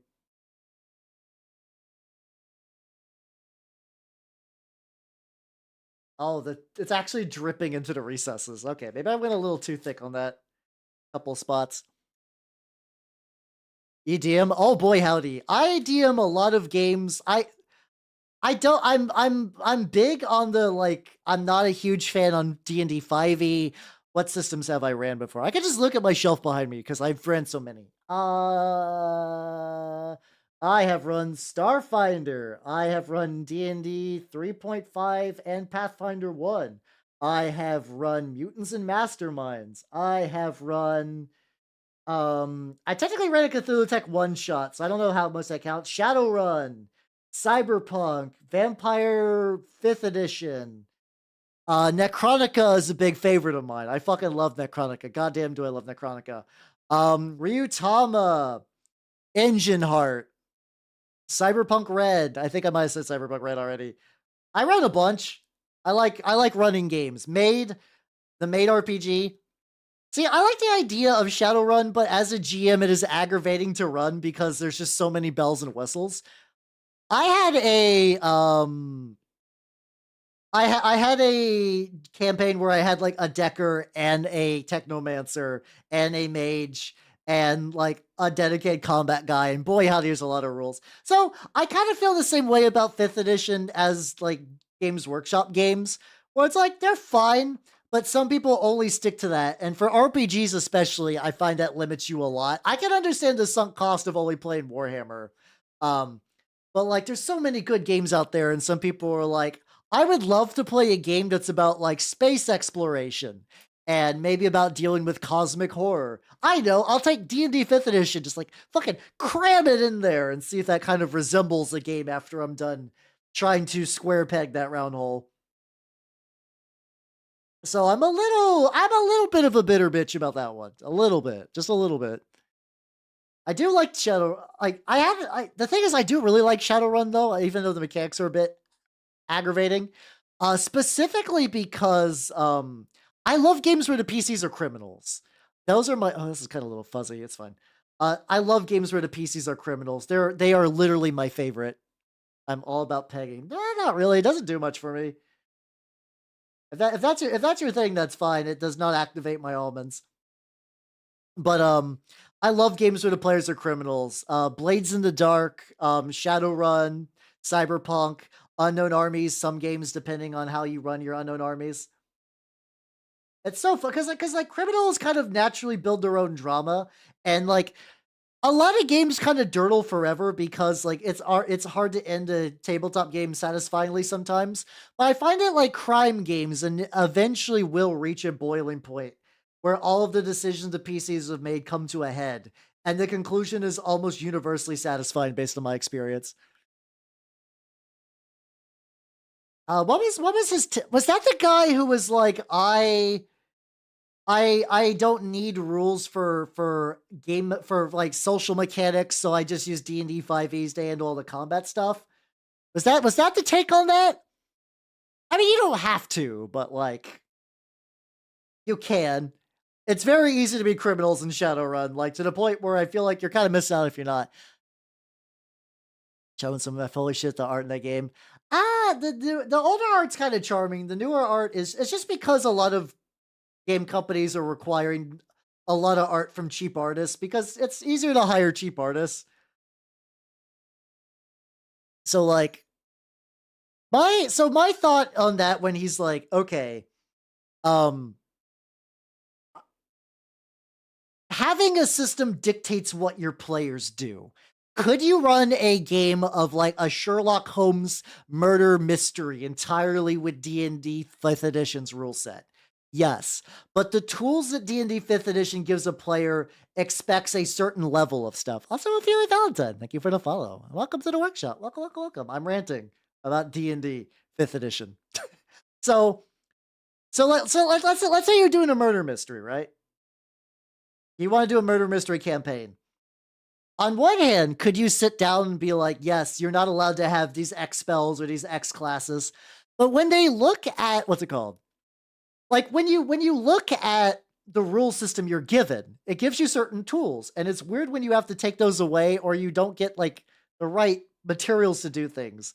Like Unknown Armies has 5 specific insanity mechanics, 5 separate insanity tracks, and that sounds like a lot, but because Unknown Armies is a game where the act of attacking a person is traumatic. Because as a person, if you're forced to hit someone with a goddamn crowbar because they're going to kill you, that's not great. That's not a good place to be. But if you ran Unknown Armies with 5th edition, a player could be like, yeah, I'm just gonna hit the guy with the crowbar. It doesn't matter. It doesn't matter. I'm glad you're enjoying the rant. There we go. Let's go. I'm not so you're not wrong. I do think Shadowrun has too many mechanics. I don't think Shadowrun's a good game to run Shadowrun. But there's it's not an all or nothing sort of deal. Like I find Cyberpunk Red to be a pretty good cyberpunk system. It has just enough crunch to make like things usually distinct, but like I could just say a handgun of good quality is what you find instead of saying like I need a very specific gun from a list of gear porn. Like you could do that totally fine. But still have it so like if you get shot with a gun, it fucking hurts. It's not great to get shot by a gun in Cyberpunk. It's really not. So like if the guy that's running D&D 5th edition and using it to like crowbar into systems that to do things it's not supposed to do, if he's having like good luck with it, his players having a good time, great, fine. I don't know if I really buy into his advice of like or his belief that like, yeah, I just run it. I just let that handle combat stuff, which I don't like. Because also too, like if you do like a game where there's like a lot of interpersonal drama and intrigue, that is why they made shit like Powered by the Apocalypse, which a lot of people don't like it. I understand.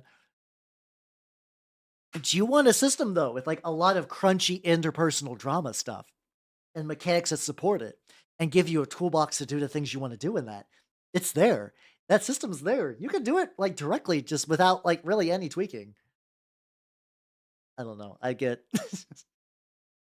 I I got lost in the sauce for a little bit. But yeah, no, I don't know. I think game systems are built with certain ideas in mind and certain ways they want you to play, and trying to use a system for something it's not based on can work, but it's not going to necessarily give you the best experience as opposed to playing a bespoke system for an idea you have in mind.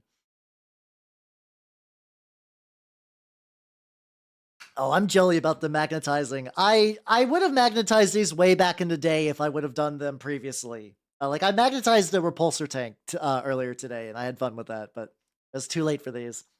Yeah. Also, like once you get into the realm of like this is a game system that is being televised, like I don't know much about the guy behind that.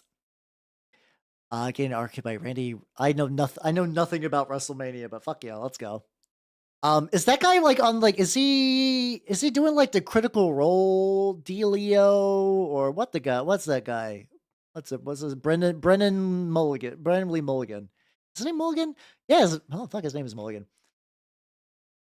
Because like that in that case, I can understand because to a certain degree that is kind of their job is playing 5th edition. Another word, Goblin Wolf Chariot. Yo, fuck yeah, let's go, let's go, let's go.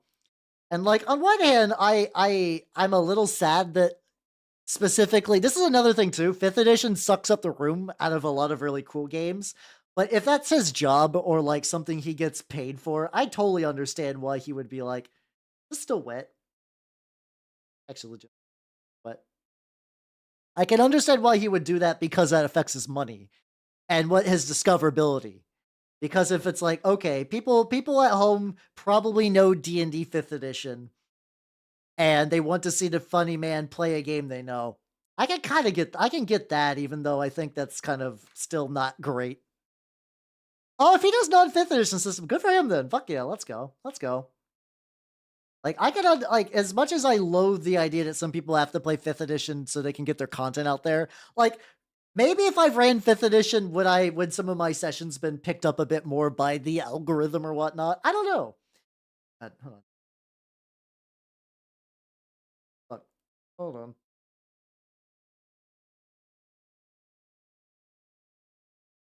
Let's go. On bikes. I've heard of that one. I have not super looked into kids on bikes, but I have heard about it. So yeah, what the guy did is he basically did like a dark dry brush, like from the top down. Try to leave in kind of middle. This is definitely gonna be an experimental stuff. Got custody's art. Oh, fuck yeah, let's go. Nice. Like I said, I know nothing about wrestling. I feel like I would like professional wrestling if I really got into it. I don't got time to pick up another hobby like that.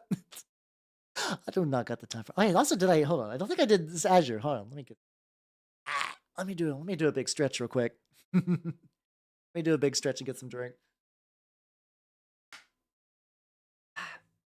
I got wrapped up. It's okay. I'm now filled with liquid. Yeah, I can feel that. Yeah, like when I hear about wrestling, I've like when I hear the story of Shockmaster, like my little heart swells with joy. But I don't know if I can just like sit down and really get into wrestling. Yeah, Corley, work on this. Yeah. Oh, yeah. Especially when it comes to that, Sealy. Exactly. I'm gonna be real. I didn't get people picking up my streams on YouTube until I said Warhammer Vtuber paints Skaven. I'm gonna be real. That's how the algorithm picked people up on the YouTube side of things. Because it works. It does work. Not that I'm like soullessly painting Skaven. I've had these boys for a while and I wanted to get them done anyway. But like, it did work. You did just mid rant. The funny thing is, I might have legitimately. I might have legitimately already took a drink mid rant and just totally forgot. Also, best of luck on 120 night combos. Jesus Christ, that's gonna take forever. Then again, I don't know if that's one where you could just do like airbrush green or like use a rattle can green, and then from there just kind of like just get their cloaks and whatnot. Just trying to get the right consistency for this dry brush.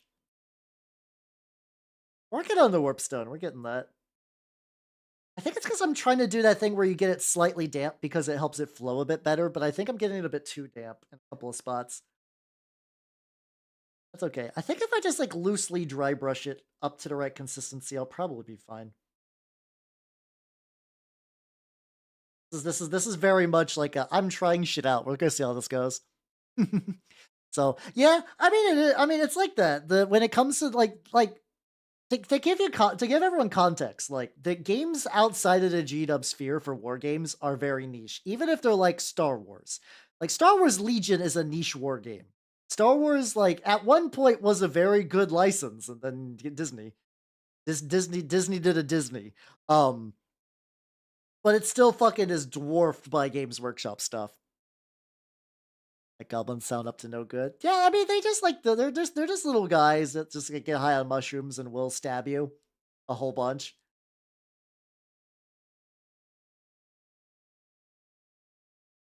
I think I'm getting the right consistency a bit more. Yeah, yeah. I mean, yeah, exactly. I'm trying to get better at YouTube too. I feel like a bunch of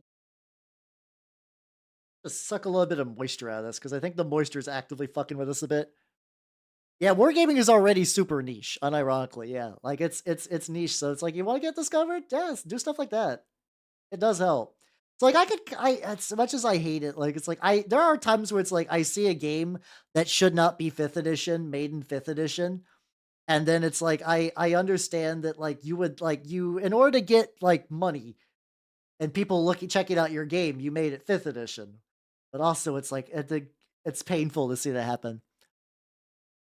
Okay, having it, yeah, I feel like if you're doing a horde army, airbrush is the way to go. Technically, the technique I'm very loosely basing this off of was what's it called? Was an airbrush technique, and I'm trying to get it done with some dry brushing that I'm not getting super. The biggest war game I think is actually BattleTech. BattleTech has been doing very good because BattleTech is doing something incredibly smart, which is being available at like fucking Barnes and Nobles. I'm serious. Go to Barnes and Nobles. You can buy BattleTech there. You know what you can't really buy there? Warhammer. You can get like they have like those like shitty Warhammer board games no one plays. It's always called like Crusadius Crusade. What's in it? A Space Marine and 3 Necrons. In a game that was made to sell models and absolutely nothing else. But you can go to BattleTech at a Barnes & Nobles and buy a starter box and a fucking blind box or like the fucking little booster box and stuff like that. It's a mech one, yeah. It's incredibly budget friendly. It's been around for okay, now the consistency is kind of getting more where I want it. Or you could do paper stuff. Like BattleTech has eaten good lately. It's been having some successful Kickstarters. Now, will that last forever? I don't know. War games tend to come and go in popularity. Also, this is something too. Every war game lives on a razor's edge. Like, hey, like Privateer Press used to be pretty good, and then yeah, it shit the bed. It made a couple of bad decisions, and it crumpled. And that's such a common experience in wargaming circles. Like that's so common of a thing. Of this war game was cool, they did a dumb, and then the game is dead. And Games Workshop makes a lot of dumb. Games Workshop makes a lot of bad decisions, but you know what they have? A absolute fucking huge war chest and $1 million IP that other war games do not have. Oh yeah, you don't need more. Also, there's some really bitchin' 3D prints that have been ripped from MechWarrior. I like the idea of BattleTech. I hate the default BattleTech minis. Mostly because like I hate the plastic they're made with. But I can get like pretty decent 3D prints ripped from MechWarrior and just run those, and it feels pretty good.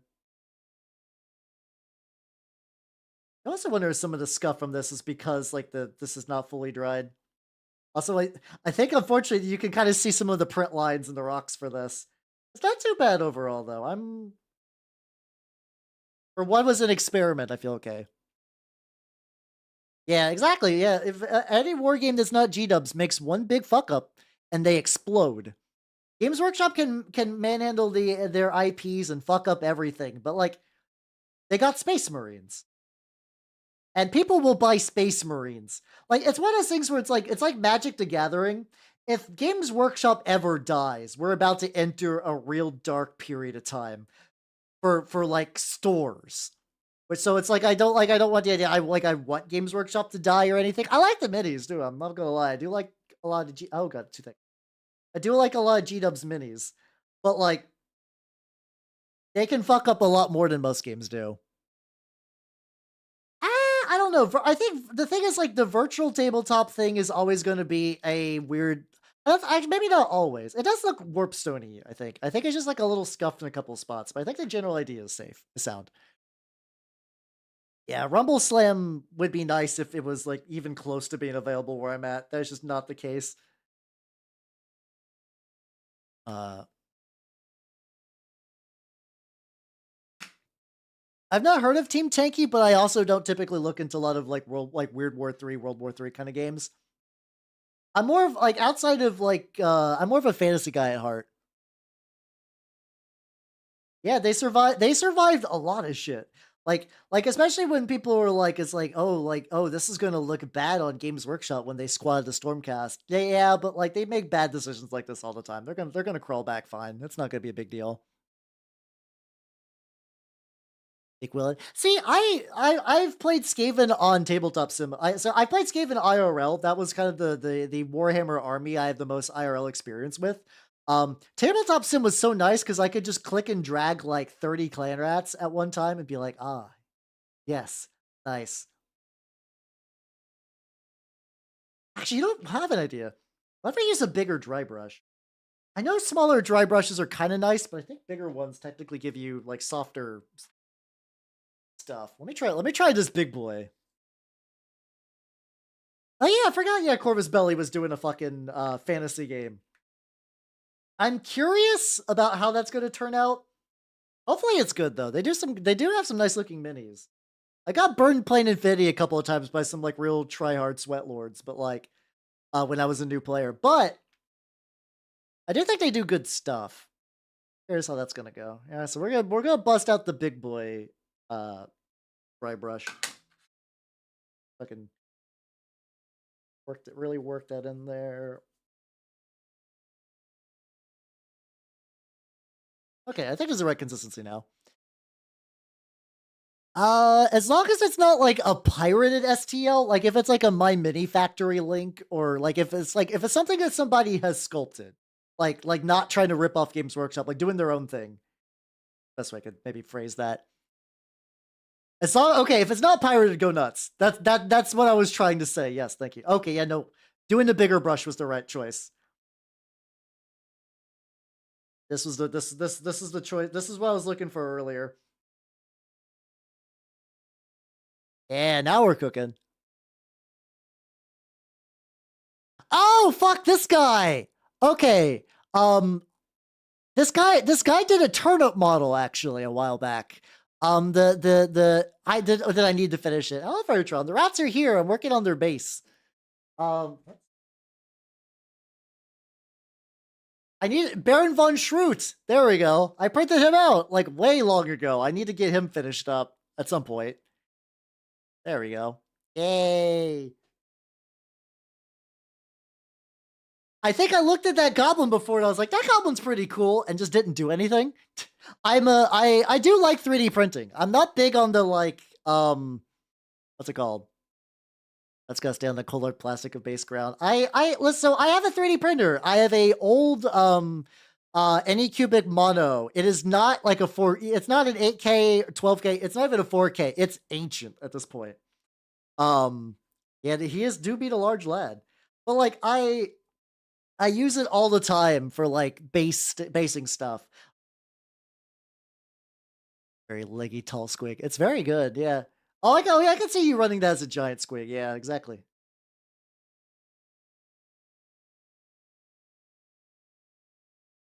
So yeah, you can actually kind of see a little bit of like the grain of my printer these days.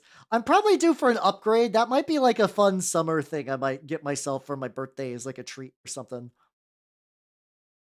But I don't know. But like the thing is like it currently works. It's just that every now and then I'm like, oh, like I can see the age of my printer in like a certain sculpt or whatever. Where it's like, oh, this one angle really reveals this issue I've had. But yeah, I can now 3D print these crystals en masse, so I'm gonna try to put them on some Skaven bases just for funs.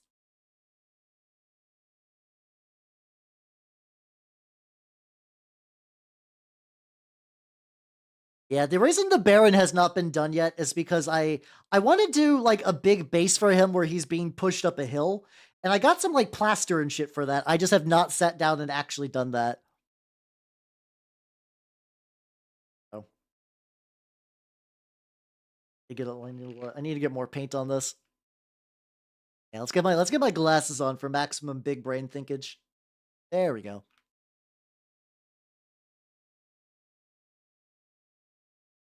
This is I think the thing is, like, I'm trying to get used to this wetness on the dry brush. I know that sounds ironic, but like I'm trying to do that like artist opus method of dry brushing real good.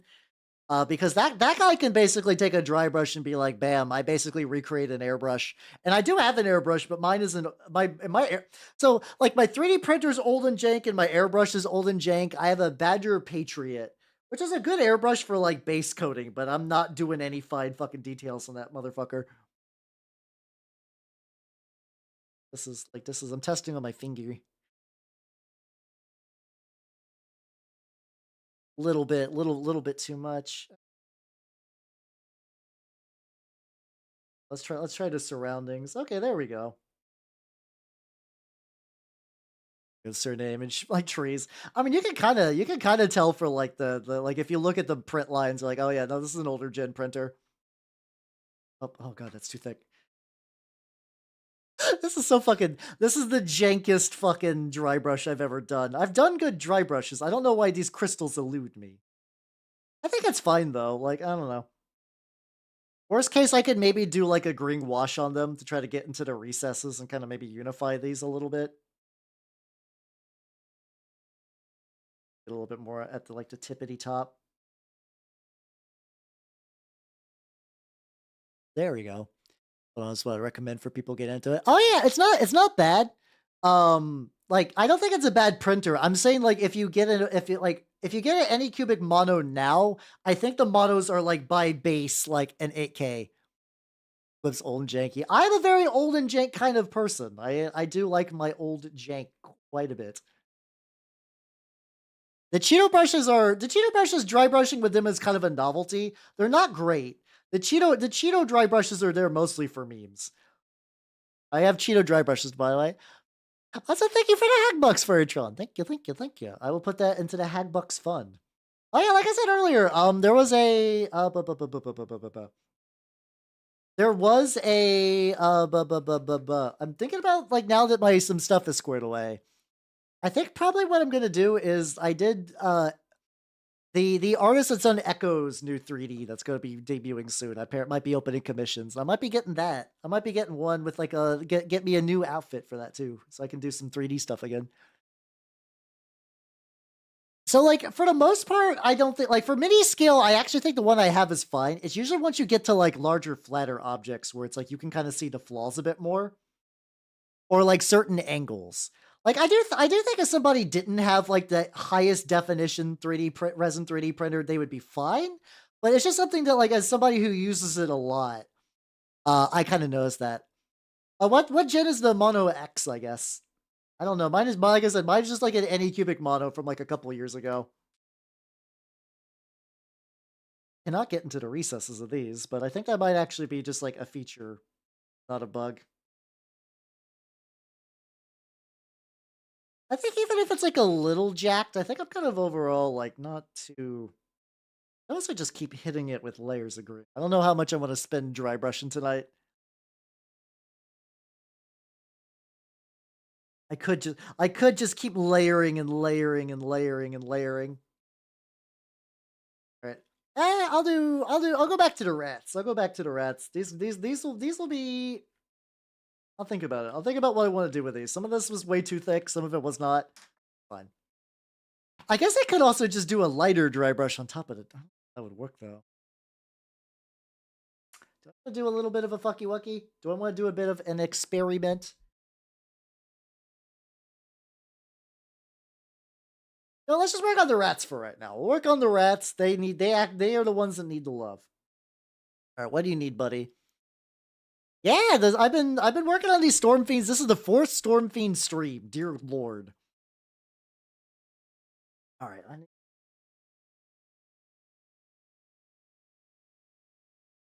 I got these little like nice points for all my stuff. I feel pretty good. Maybe attempt to start doing some of the musculature, maybe? For the tail. Oh, the tail could just use like a base coat. They're very nice. Initially I got these when I started mini painting for Warhammer. I started on War Machine was my first game, but this has been the one that like when I was like, oh, I'm gonna stop by the Warhammer store. Oh, I got me some models. Wow. They're very good models. They're just aggravating because they're just filled with tiny little recesses and holes and whatnot. Like I've basically been base coating these bitches for a while. Like quite a bit.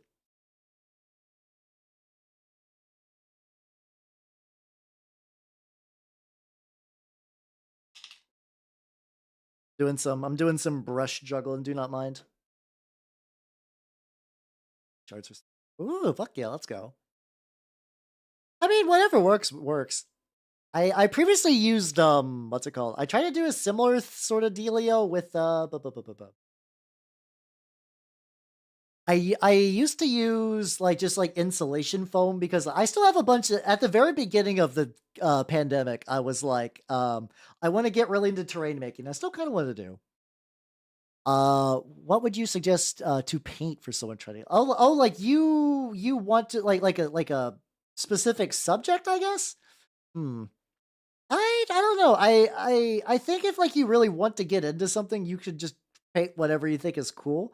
I do think there's certain factions that are more forgiving. Like if you want to go entirely like I do not care what I am painting, but I want something easy for a beginner. Um Necrons. Necrons are a good choice. Anything that does not have much skin but has a lot of metal or armor is pretty solid. That wouldn't be too bad. What terrain are you trying to make? That the insulation foam was just for kind of like general purpose terrain making. Like I didn't really have a plan in mind for it. Like a lot of that stuff has been around for quite a while. Because like pink insulation foam basically lasts forever. Rats. We are the rats. Something birthday bash. Michael, it's your birthday. I can barely remember that song. I feel like I'm obligated to because I paint a decent amount of Skaven models, but I don't know.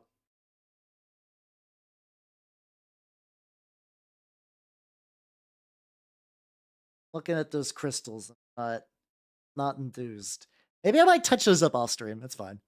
Yeah, terrain making is a lot of fun too. By the way, if you ever like, I would like to be productive for miniature painting, but I don't know what to do.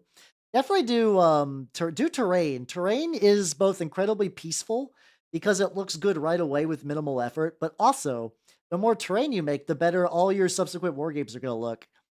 Like, I mean, if you're at like a local shop that has a bunch of terrain, it's not that much of a necessity.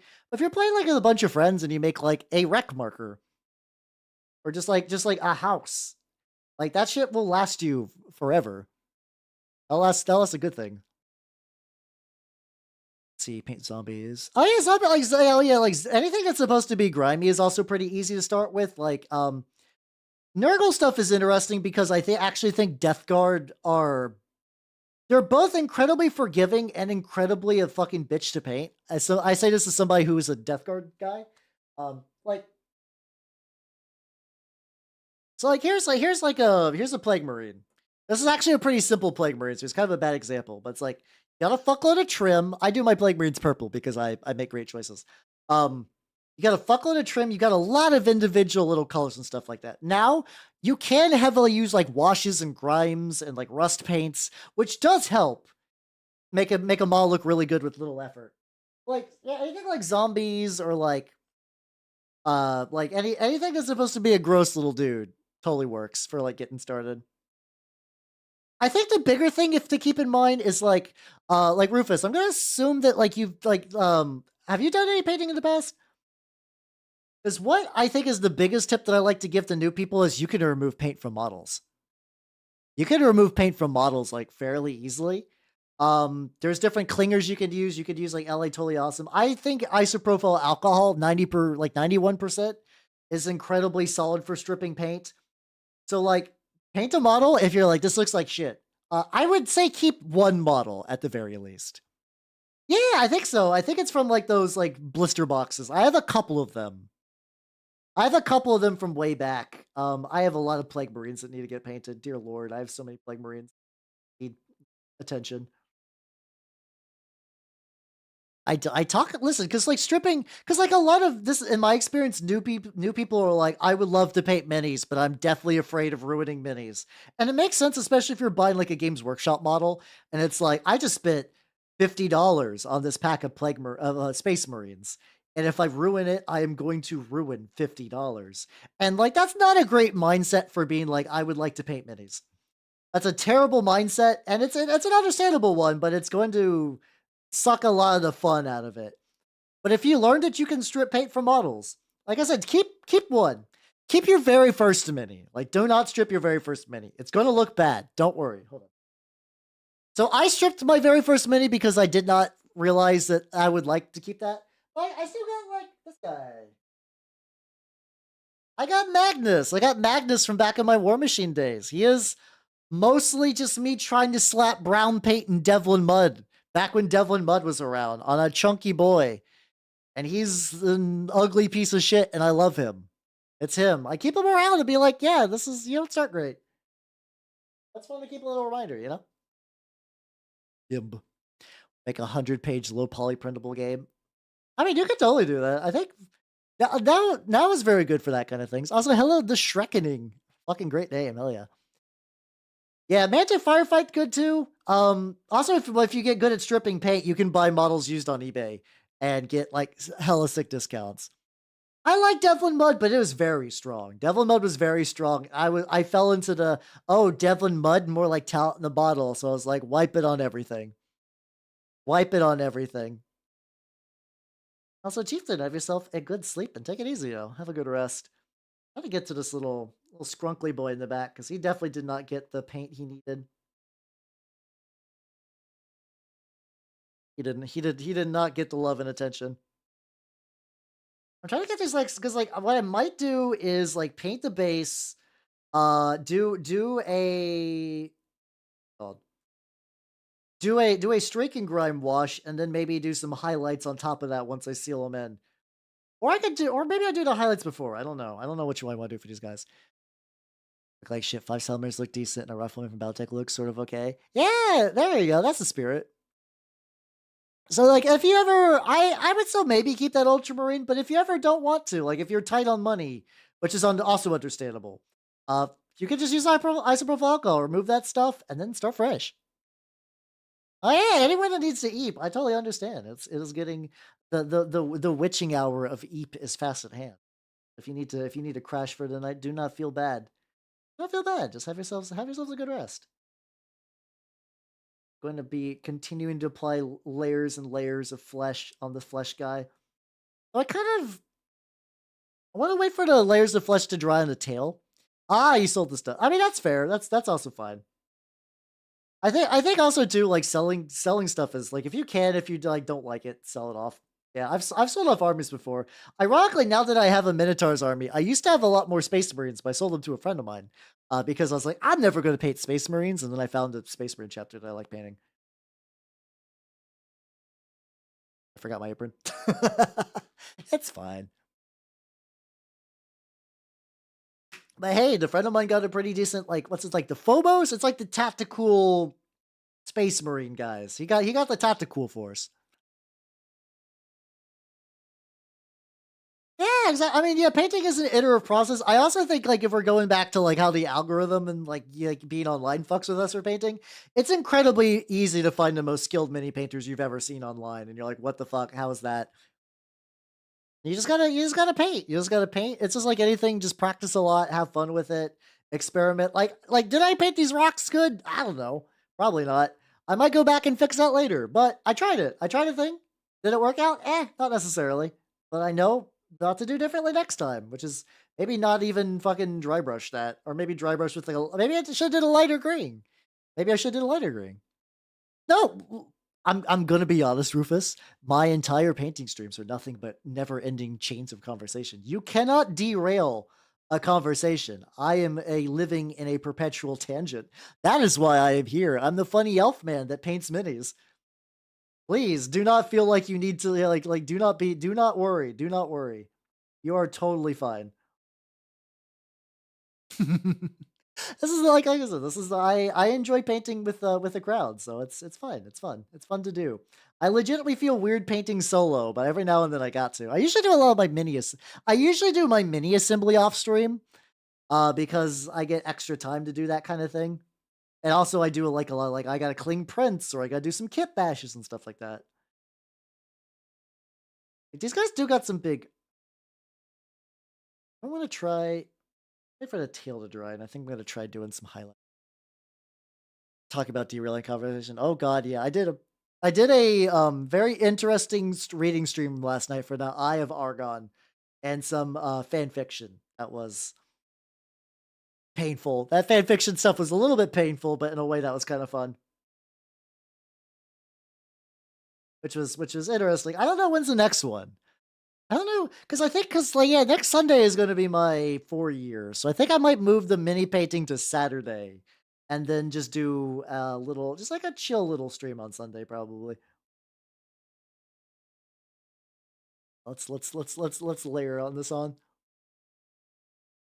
Oh god, that god, I love bad fan fiction so much. Oh, also I gotta get a lot more. I probably do for just like getting close to some of the edges on this guy and like really get because I can see like very thin bits where it's like the fur kind of blends into the skin. I'm like, "God, why are you like this, Skaven? Why are you like this?" It doesn't help that I decided to paint my rats pale. I bet if I went for more like livid skin rats, day for chilling. Yeah, I think that is why I do Sunday mini painting. It's like I know some people were like, "Your streams help me fall asleep," which sounds like you'd be like, "Oh, that sounds like an insult," but I'm like, "Oh no, that means my streams are relaxing." I like that. I like being a relaxing lad. I like being relaxing and also too like it's nice, cozy, get a usher my way in. Saturdays are generally more free for all, just kind of doing. I never really found out like it could like I've been doing a lot of like reading through old issues of Dragon magazine and some other nonsense, which has been fun. So I've been streaming for 4 years. I'm still trying to find like a good rhythm for what I should do on Saturdays because I Saturdays is like the day I flip flop wild card a lot. Oh, I gotta get all the fucking little like what's it called? He's got these like little clip stuff. There we go. Oh yeah, he's like the staples because he's all Frankenstein up. I think I get those at some point.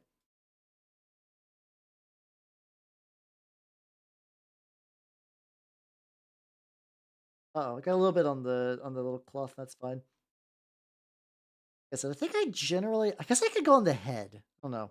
I feel like the tail, because the tail is incredibly distinct for these rats. Like it's got some nice kind of like big. Oh, okay. I'm not sorry. Before I noticed, I was like a little fucked up little area in the back. That like this is the stuff initially when I started paintings for the first time. I'm like, oh god, there's so many crevices. Going because like War Machine, I will say was incredibly simple to paint. It's gotten a little bit more complex over the years, especially now that they're doing like the 3D printed stuff where they can kind of wild out with the designs a lot more. But like at the time, it was like, what is this? This is a dragon with big chunky like shoulder pad spikes. I'm like, okay, that's easy enough. And then I was like, I'm gonna get into Warhammer. I'm gonna paint these. Damn son, that was a great idea. So I'm swapping out my drinks. I always bring like effectively like 40 ounces of water per stream. I usually go through all of that and more because like, hey, it's good to be hydrated. It's good to be hydrated and I talk a lot. That's a good combo. Luckily, I will never have to deal with like kidney stones or anything. I drink so much water, goddamn. But yeah, it was wild going between these two. So like even now I'm like, what the fuck? Like I also do sub assemblies now, but I don't even know where you would sub assembly this guy. I legitimately do not know where like the sub assembly would begin.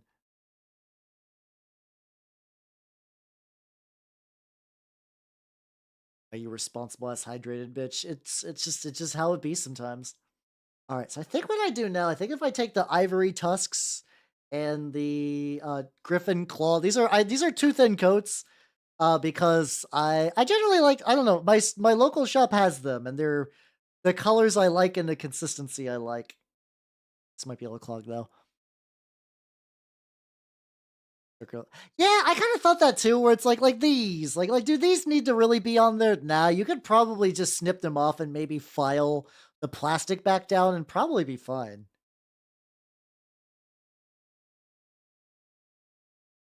Yeah, gotta be a little careful with this. There we go. But yeah, I don't even know if they so like most models you can sub-assembly, and I would strongly recommend that. For people who do not know, sub-assemblies when you take a model that has like multiple parts. Like, oh, this is not the greatest example. There we go. I've been working on some of my minotaurs just from the like from this is just from the what's it called? The Dominion set, not Dominion. Leviathan set. So, this is like the lieutenant. I got his head separate because I'm going to be doing like black primer, gray primer, so I could do like skin tones. Well, that's not exactly the best example. Oh, I know. Oh yeah, yeah, yeah. I didn't show you guys these guys yet. I've been working on my Chaos Knights today. I did the. Let me zoom out a wee bit. They were already kind of assembled, but I did the thing where I did the. So this is a fun trick. Do you want like fucked up, kind of like crusty flesh? Take PVA glue. Take the white glue, and use a couple of drops of like the super glue, like the clear glue, and then let the clear glue kind of begin to chemically change. And then what you do is you take a toothpick and you swirl it around, and it creates these kind of like fleshy, scabby deposits, which is fantastic for Nurgle stuff. So like all if you see like a lot of this like crusty white around like where like the little things snap into the shoulder pads, um, that's how that's done. But yeah, I got the arms magnetized, so yeah, I can do the arms separate. It also means I can like reach into the back. You put a couple of drops of super glue, and oh yeah, here I can just do it live on stream. Fun. Here's a oh god. Here's a 3D printed base that I just had. Oh, maybe get. Oh yeah, yeah, yeah, yeah, yeah. Here we go. So this is the base that I made to do like a little fun conversion thing with some magnets. I do not like how it turned out, so I'm probably gonna try to smash this, but well, I'm gonna use my Elmer's glue. Let's go. Yeah, it's tutorial time with Hal. Yippee! Yeah, there's some people that legitimately paint everything on what's it called? They paint everything on a black primer, and I do not understand. You have to. Yeah, it's doable. You just have to layer it a bunch. So yeah, you take the white glue, and then you take the clear glue. Which where's my? I just got Gorilla Glue, kind of like typical super like what's it called? The cryo, just usual super glue. It's just super glue. There we go. And we put a couple of drops on here. Do like 2 drops. There we go. Oh yeah, if you're doing slap chop, no, that makes sense. I typically do black because I've been doing a lot of gross Nurgle stuff, and then I prime these guys gray. Bright yellow stars. Oh god, that's technically doable. You have to do a lot of brown layering. So yeah, it's kind of hard to see, but you can kind of see there's like 2 little pools that are beginning to kind of like kind of crust up. And then you just take the toothpick. This is an old toothpick, and you can kind of just like swirl it around. And I probably put too much, so I'm gonna add one more drop. Yeah, I don't know how you would magnetize those. I know you can get small magnets for that. I mostly magnetize my vehicles. I find infantry too annoying to magnetize. There we go. We're gonna continue to kind of like, and you can kind of see. Sorry, my camera is really bright, so it's gonna be a little kind of hard. Then you just kind of take it, and you just continue to dab it, and it's kind of see how it's kind of making this like stringy flesh kind of dealio. Where you can kind of just like guide it around. This doesn't have a lot to guide onto because it's a fucking square, but there we go. You can kind of like take it and shape it back into place. And eventually, like if you kind of dab it to kind of get the last little vestiges, it'll dry as like a crusty, kind of like textured flesh. So if you go ahead and then prime that, what's it called? If you prime this like a dark, like you can make like a scab for like Nurgle stuff, or like if you're trying to do some like flesh bases. Oh yeah, it's really cool. Yeah, I did not invent this trick. I forgot who I learned it from. So yeah, go ahead and tell all your friends. Do I have a quick example of what that looks like? Not not right next to me, unfortunately. I did a lot of my chaos nights, but now they're all safe and sound. Wait, what about when I try to what about the Gorilla Glue? Hold on.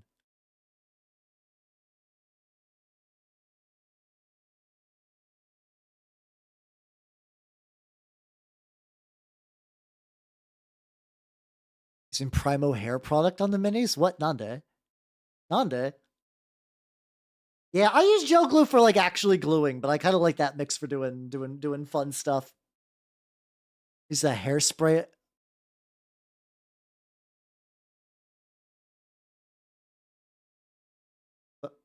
But but why? It's glue, lady. I understand that like sometimes companies make shit that fucks with you and you should sue them, but like it's Gorilla Glue. I bet as soon as that happened, all of them are like, "Do not put this on your body." Because like because like at the guy at Gorilla Glue HQ is like, no one would be dumb enough to put this like on their hair, and they're like, "Sir, oh no, oh no." Thank you for that too. I have to imagine like there's some stuff like if you heard about like the lady that like about the scalding coffee on the lap, a lot of people were like, "Yeah, yeah, come on, everyone knows coffee's hot," but then you find out that like, oh no, McDonald's fucked up and actually served that at like boiling lava temperatures, and like it was not great. Like stuff like that, I'm totally on board for suing McDonald's for that. Hell yeah. That's all I'm doing, guys. How you doing? Welcome. How you doing? Since we're in testing hours, I'm gonna test this like flesh mixture on the tail. The Mocha de Gorilla. Called Gorilla Boogers? Huh. Sounds like an awful name for a hair product, but I guess if it works, it works.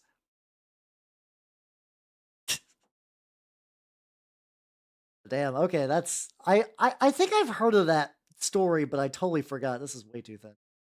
Hold on. Can you make a request? Sure, within reason, yeah. Our court record. Yeah, no, it fucked her up real bad. It's not good. It was not good.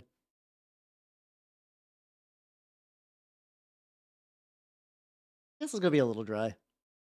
Please greet me as Garfield effect. Hello there, Crichton. How are you doing in this most kicktastic of days? God, that's so for people from like especially the YouTube side, I did a Mass Effect playthrough on my other VOD channel. I have a VOD channel for like video games at this point. I also have some tabletop RPGs on there that will be moved over at some point. Um there's a guy named Shakespeare Hemingway that did a amazing Garfield Mass Effect fan fiction where Garfield fucks all the women from Mass Effect. That's not a bit. He fucks everyone. He fucks everyone in that fanfic. Like goddamn. And that's the voice I used for him because I thought that made sense. The joke about I don't use scabs because I'm pro union. Now I talk about company bullshit. Hey, there we go. Union puns, nice. Okay, so this mixture is like not too bad. Just gotta get like the right consistency. So this also might be one where I need to go like 3-part, like 3-part the original shade, 1 part the highlight shade. I think this is still a little bit too bright. I can fix that though.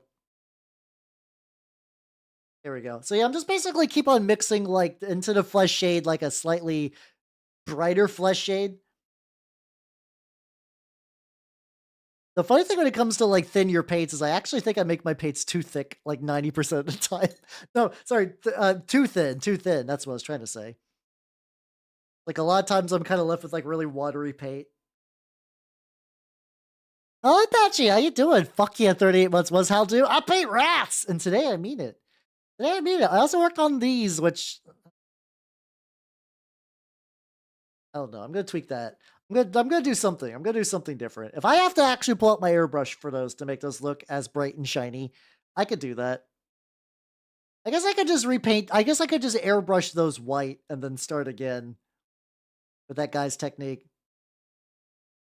Yeah, work in progress. Okay, so we're getting like when I'm doing it like with this level, it's definitely adding a little bit of contrast between the layers of the tail. It's way more subtle though, which is kind of what I wanted. This is too subtle though. Debating whether I want to try to work on. I feel like I'm gonna work on some of the highlights before I get to the grime wash. I guess if I did it like that and then did like a half and half. Barely tell this is any different. Hold on. This is why some people get this. I usually get premixed colors, but like trying to do skin blends, you gotta do some mixing, unfortunately. Get my mixing brush. How you doing, Apache? How you doing? I'm back on that rat grind. The next Tuesday's stream, I might do a different. What's it called? Next Tuesday's stream, I might do a different model just for like a little change of pace. I don't know. I do have other Skaven models. Maybe I might do like one Death Guard day as a treat. Maybe one Death Guard day as a treat. I don't know. All right, so this is a little brighter. Okay, there we go. There we go. Brain be cooked from work. That's, oh god, that's a feeling. That is a fucking feeling. I think the funny thing is like I always feel like my brain is cooked from my work at the guild, even if objectively I did not have like a strenuous day, I'll still come back and be like, woo, work, wow, yeah, wow. What other Skaven do I got to finish? I have 40 plague monks. I almost wonder if I just want to chimp to slap chop those because fucking plague monks. I have 3 more of these guys. I have a bunch of storm vermin, which are fun, but they're kind of aggravating to paint. What else do I got in the docket? I don't have as much Skaven as some other armies I have that are backlogged a little bit. I got a decent amount.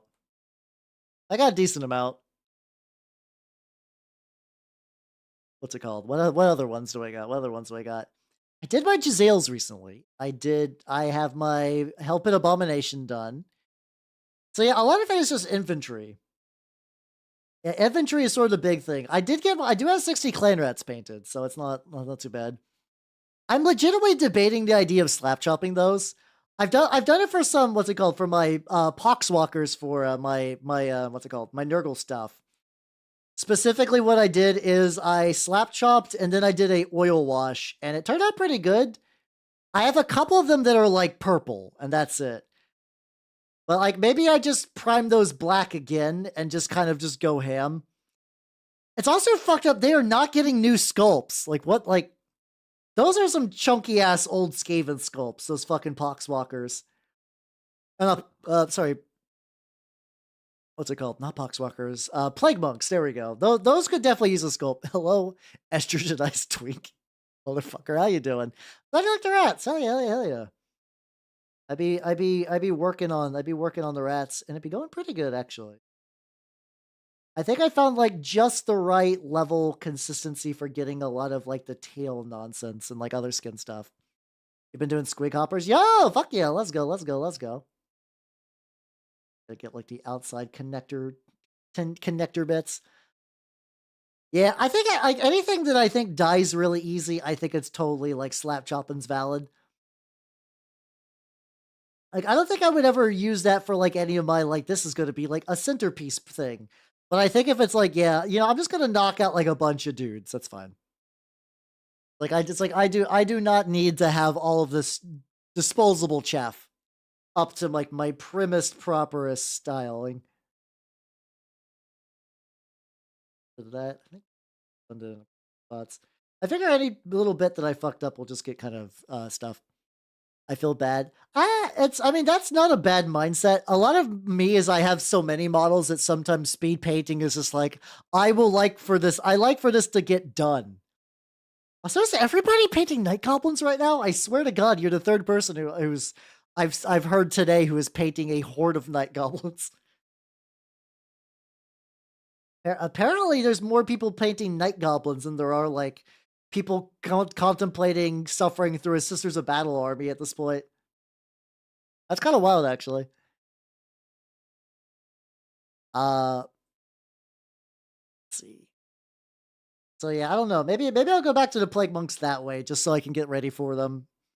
Because I know a bunch of rats will be coming in my future. Come, like what is it, like May? It's like May or June is I think when the new editions typically drop. Something so something like that. Yeah. And old blood. I did see that. Yeah, you were doing that like really sick. I love using like that kind of like bark base. It turns out really, really good, especially like if you paint it like slate rock. It's fun making wood look like something that's totally not wood. It's great. Do you think you could do an ogre refresh? Yeah, I don't know. So Night Riders always feel like eventually they're going to do like a Warcry warband for like a Clan Eshin one, because like Eshin is a valid pillar of Skaven, but it always fits better as like subterfuge, as in like kind of like for like specialist games, because like Eshin and Mordheim were like mwah, chef's kiss, little infiltrating bands of ninjas, perfect. I don't think you need a whole army. They're all fantasy and finecast models. I the thing is, unlike Beast and Chaos, I know a decent amount of ogre players, and they do pretty well at tournaments too. So like, I cannot imagine they'll totally squat them. But yeah, I could see maybe like a line refresh coming. Goblins from Ages to make grots. I mean, you could totally do that.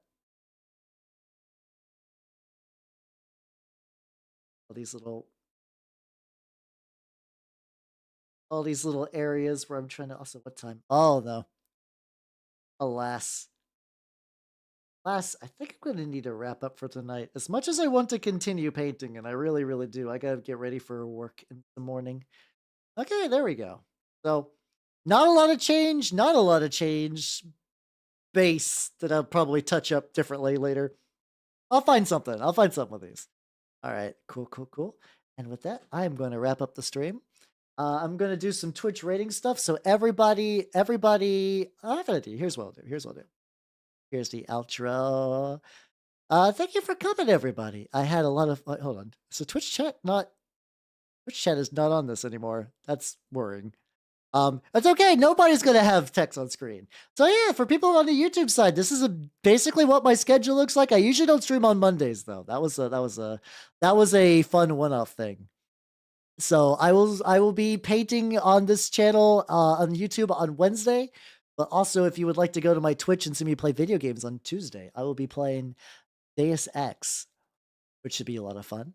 And with that, I'm going to go ahead and send all of you YouTube people to the Shadow Realm. Goodbye. No, thank you for supplementing.